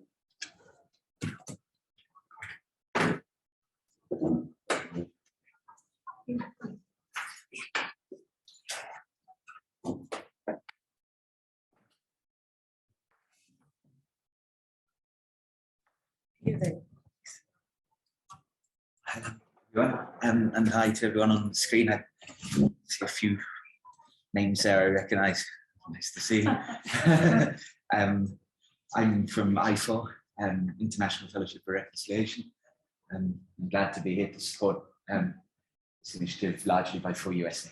There's a few points that have come out of the conversation which I just want to pick up on in no particular order, really. I think a lot of throughout the speeches, I was thinking a lot about the criminalization of the protest. I'm glad that has come out in the discussion. It's a really critical point. The British government, I live here in Spain, but I'm British, and the British government is currently putting through a bill in Parliament. And the key word in that bill is disruption. So they want to reassess the levels of disruption, acceptable disruption caused by protest. Well, you can see where that's going to go. But of course, you might say no protests. There obviously protests should be non-violent, or a series of criteria that it should be. But in its nature, it's going to be disruptive protest. So that one we'll see where that ends up. But to have made it the key criteria for the bill is a statement of intent, I think, on the part of the British government. The question about should religions atone for, which hasn't been picked up on yet. I think probably there's a question of what does a good apology look like, right? And perhaps as well, how often do you need to apologize? A good apology once might be enough if it's a good apology. But in English, at least, the question brought to mind something I heard once and really liked. At least in English, that word atonement, if you disaggregate it, it has the words at one. Yeah. So being at one, a kind of a restorative thing. So the idea of apology as something restorative, I think is quite nice in that sort of line of thinking. I also like your point about why don't churches or religious groups speak up a bit more about when, for example, Christianity is used as a sort of a determinant of a society. Something I don't know how much in North America or elsewhere, but in Europe, you've begun to hear a kind of a terminology used by a particular sort of often right-wing thinking of the Judeo-Christian tradition. And fine, okay, well, what does that mean? And usually it's along the lines of what you were saying. Yeah. So then you wonder, well, yeah, essentially your point, well, what you're suggesting doesn't look much like what I would think of as the Jewish Judeo-Christian tradition. So let's hear the other side of this. And I think this is where something like sanctuary comes in, because that really does go to isn't that the heart of a Judeo-Christian tradition. And I think there are others as well, and I was just thinking this in the course of the afternoon, that it's still around. We don't hear it quite so much as we did sort of 20, 25 years ago. But when to the turn of the century, there was the Jubilee tradition, the cancellation of the debt, which is another sort of deeply rooted Judeo-Christian thing. These are things, when people start using that kind of language, that we need to come back with. Sanctuary, Jubilee, probably there are others, I suspect, with care of creation and the whole sort of language that Pope Francis is beginning to use is drawing on that around the environment. And yeah, these, just to bring it back to the first point about sort of criminalization and disruption, these things, sanctuary, these are also disruptive in their own way. They disrupt kind of the progress of the laws that sort of are trying to make migration sort of unfeasible or invisible or impractical or whatever. Sanctuary disrupts that. So I think we're going to have to sort of continue to think about this question of disruption and make our peace with being disruptive, which is also, in a way, where a lot of our nonviolent tradition comes from, I think, anyway. Thank you very much. It's been a very inspiring afternoon.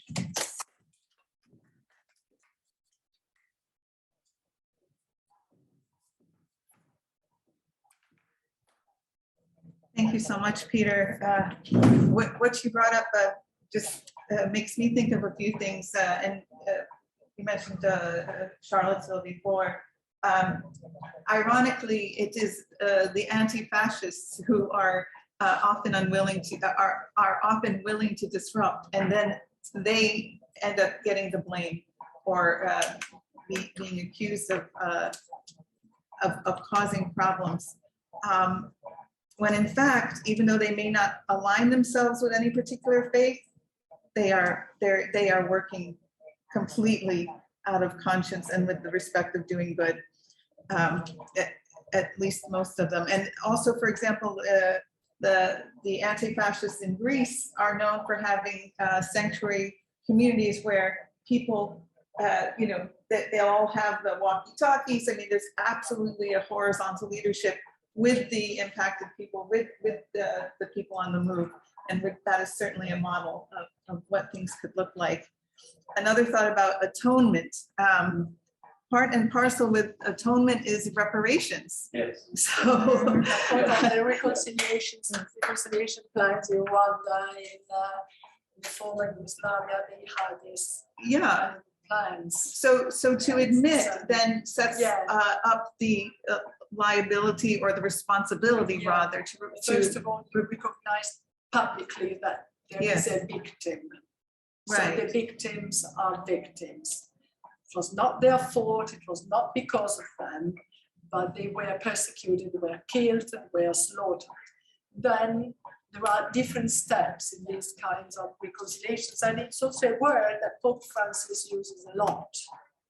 is kind of in certain circumstances, of course, not for things. Okay, sorry. And many peace processes which guarantee the rights of the victim, right? Yeah. And the rights of, in the case of the context I know most in indigenous communities across Abiyala, in the case of land dispossession and displacement. Absolutely.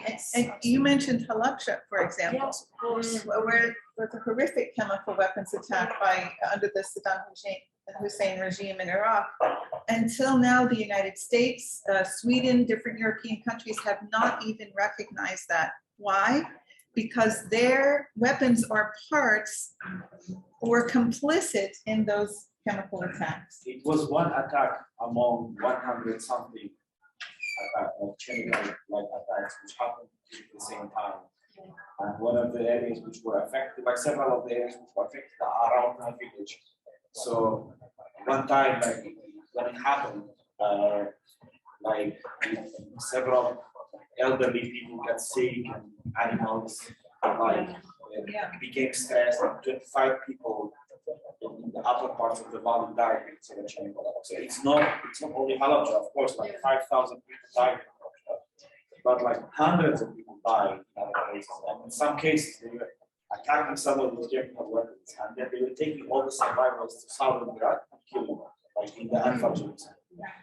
And they killed Saddam Hussein because, like, for a minor crime. And Saddam Hussein killed like hundreds of thousands of people, you know, put them in prison and like killed them, like in the genocide of Anfal, like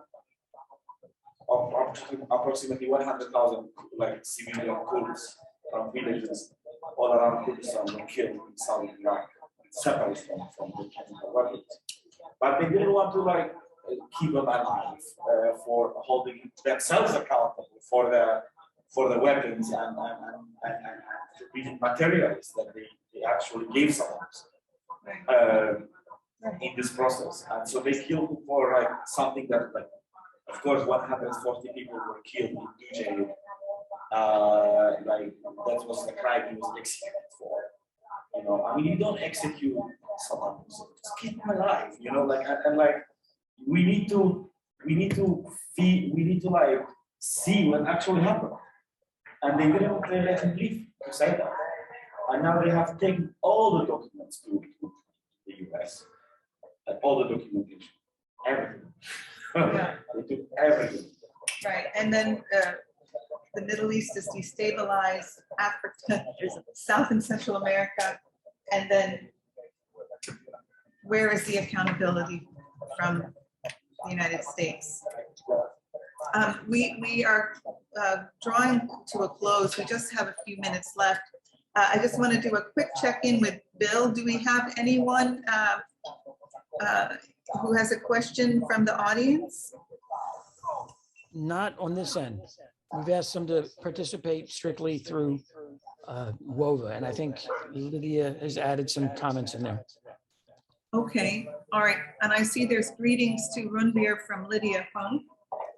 So, Can I say one thing about atonement? absolutely. And then we're going to open it up for one more question from any of you folks, and then Makala Hama will close us in prayer.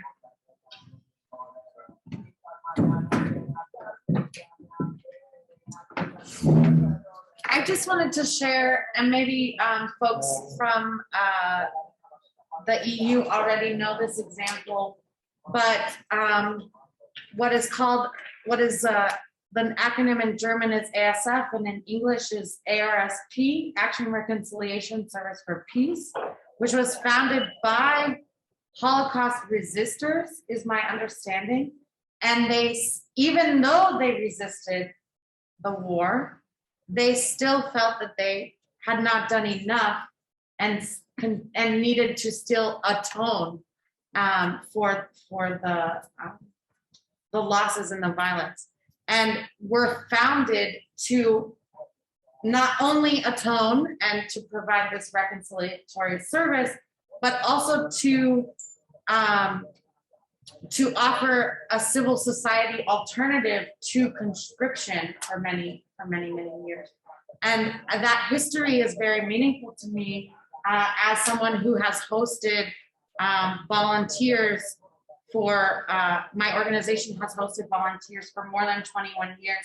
And it's a very strange, you know, connection, because here we are working on Central American solidarity, very little to do with the core of their mission, which is to work with people in the diaspora, most specifically. But they realized, and of course they were in solidarity in the 80s with the great boycott and the farm workers in the United States. And so there's this legacy of relationship, and that relationship, as I said, is the basis of solidarity. And so I think that is one really good example that has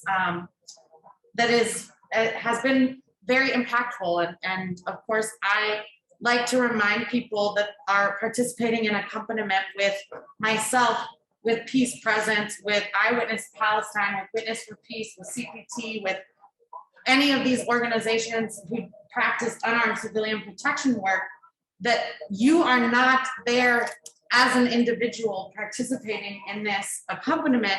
You are representing communities, and you are stewarding relationships which have lasted for decades, which we have a responsibility to continue maintaining. And so I hope that all of you will consider getting involved in this way. And one thing that I've learned from a mentor, Staunton and Alice Lind, Quakers who actually, I didn't know they lived in my hometown that I grew up in when I was a child, because I wasn't, you know, around activist parents, but who I've been honored to develop a relationship with. Nowadays, accompaniment and oral history just go hand in hand, and it's a really beautiful process, and I'm so grateful to all of you to being part of it.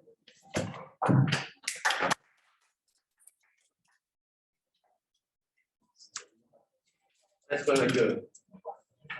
Very quick comment about the word we've been using, reconciliation. I had a colleague that I worked with very closely who used to say, no hay reconciliación sin reconstrucción. There is no reconciliation without reconstruction. It can only be true reconciliation if we completely reconstruct the relationships that exist between people, between groups. And certainly, as was mentioned earlier, the whole process of looking at reparations is going to be extremely important between the imperial colonial powers and those that are still moving forward. There's a lot to atone for. So I just wanted to share. Friends at FOR USA, Dr. David Ragland, Reverend Dr. John Selders, and Pamela Selders, they all say that you can't have reconciliation without reparations. So very similarly, you know, there's this duality.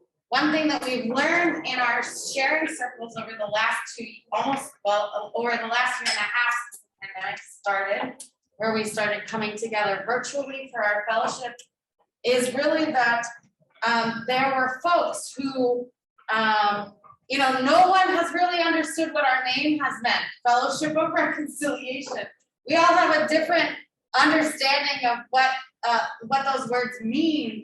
And one concept that I heard from our elders was that we are not seeking necessarily reconciliation as we might think of it in conflict resolution, but that we are actually seeking reconciliation with that which is divine. Beautiful. Yes. Well, I don't want to use so much time, but Please sit up there. it's I'll be quick because I'll be quick. I've been working with a group as an anthropologist in South Mexico that's called Las Abejas de Actial. So I was thinking about I just want to bring out the role of memory in this kind of process, because they are Christians. Of course, they are indigenous and Christian too. But the main life issue that linked this particular group of people with non-violence struggle is their massacre history. They suffered a massacre in 1992. So I think now,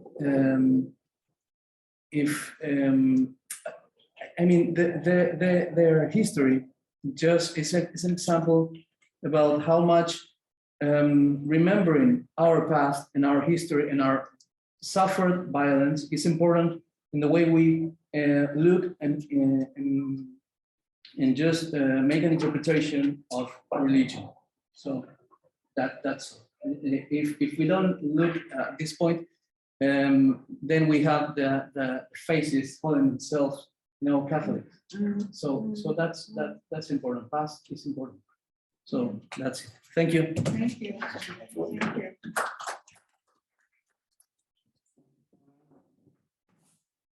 Thank you so much for bringing that up. It reminds me, in the United States, for example, the Catholic Church until now has not renounced the doctrine of discovery, for example.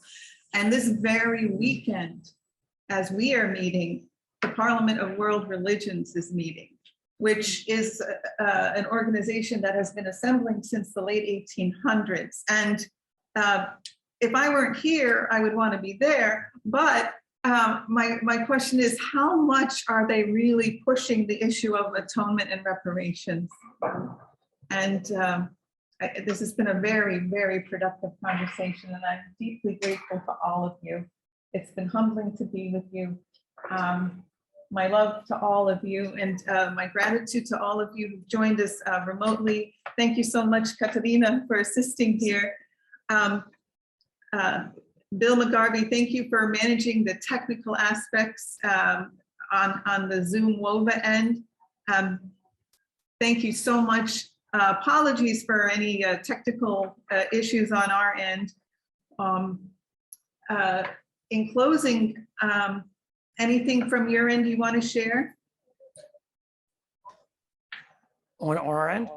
Yeah. I think it's been a really wonderful, it's been really wonderful. I'm glad we have a recording of it.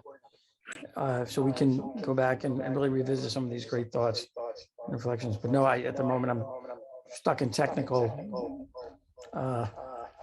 doghouse trying to make it work. I've muted it. No, you can't. Oh, this is, I don't like the word pioneering, but this has been pioneering, We're having this hybrid platform, but in closing. Innovative. Innovative, thank you, Christy. Creative, as you said earlier. In closing, I'd like to bring my sister Makala Hama up, and she's going to end with a recitation of a surah from the Quran, which speaks to empire and the falsity of some who profess to be people of faith.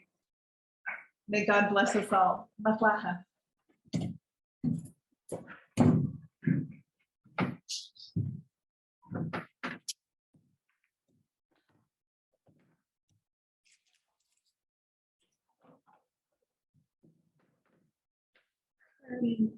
Before I read the surah, I want to talk sentence in Arabic and Susan can translate.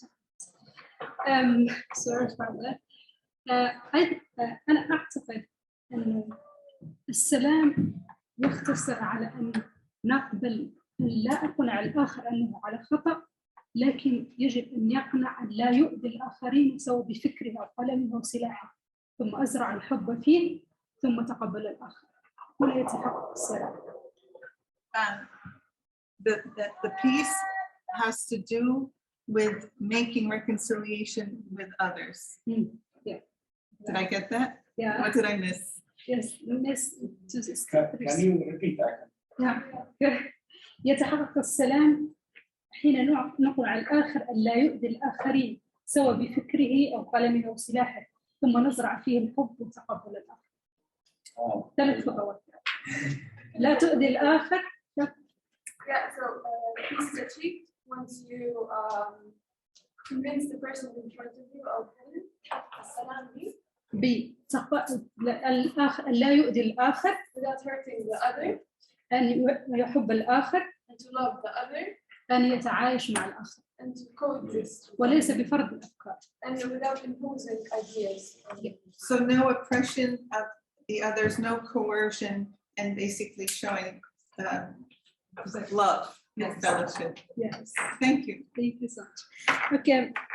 بعد بسم الله أعوذ بالله من الشيطان الرجيم بسم الله الرحمن الرحيم. قال الله تعالى أرأيت الذي يكذب بالدين فذلك الذي يدع اليتيم ولا يحض على طعام المسكين فويل للمصلين الذين هم عن صلاتهم ساهون الذين هم يراءون ويمنعون الماعون. صدق الله العظيم. Thank you. And the translation for that, in the name of God, the merciful and all compassionate, oh, do you see those who deny the faith and those who repulse the orphan and don't feed the poor? So woe to the worshipers whose prayers are empty and who only want to be seen and do not do small acts of neighborly kindness. So thank you all for joining. Thank you so much for those of you who've participated remotely. Thank you all for being here. Thank you very much again, Bill, for managing the technical aspect, and for you so much, Katarina. And we wish you all peace. And God willing, we will meet again. And I apologize. We wanted to put some links for our organizations here in the chat and links to your panel as well, which Percy was on. But so we will try and get that to you another way. So thank you so very much, and God bless you all.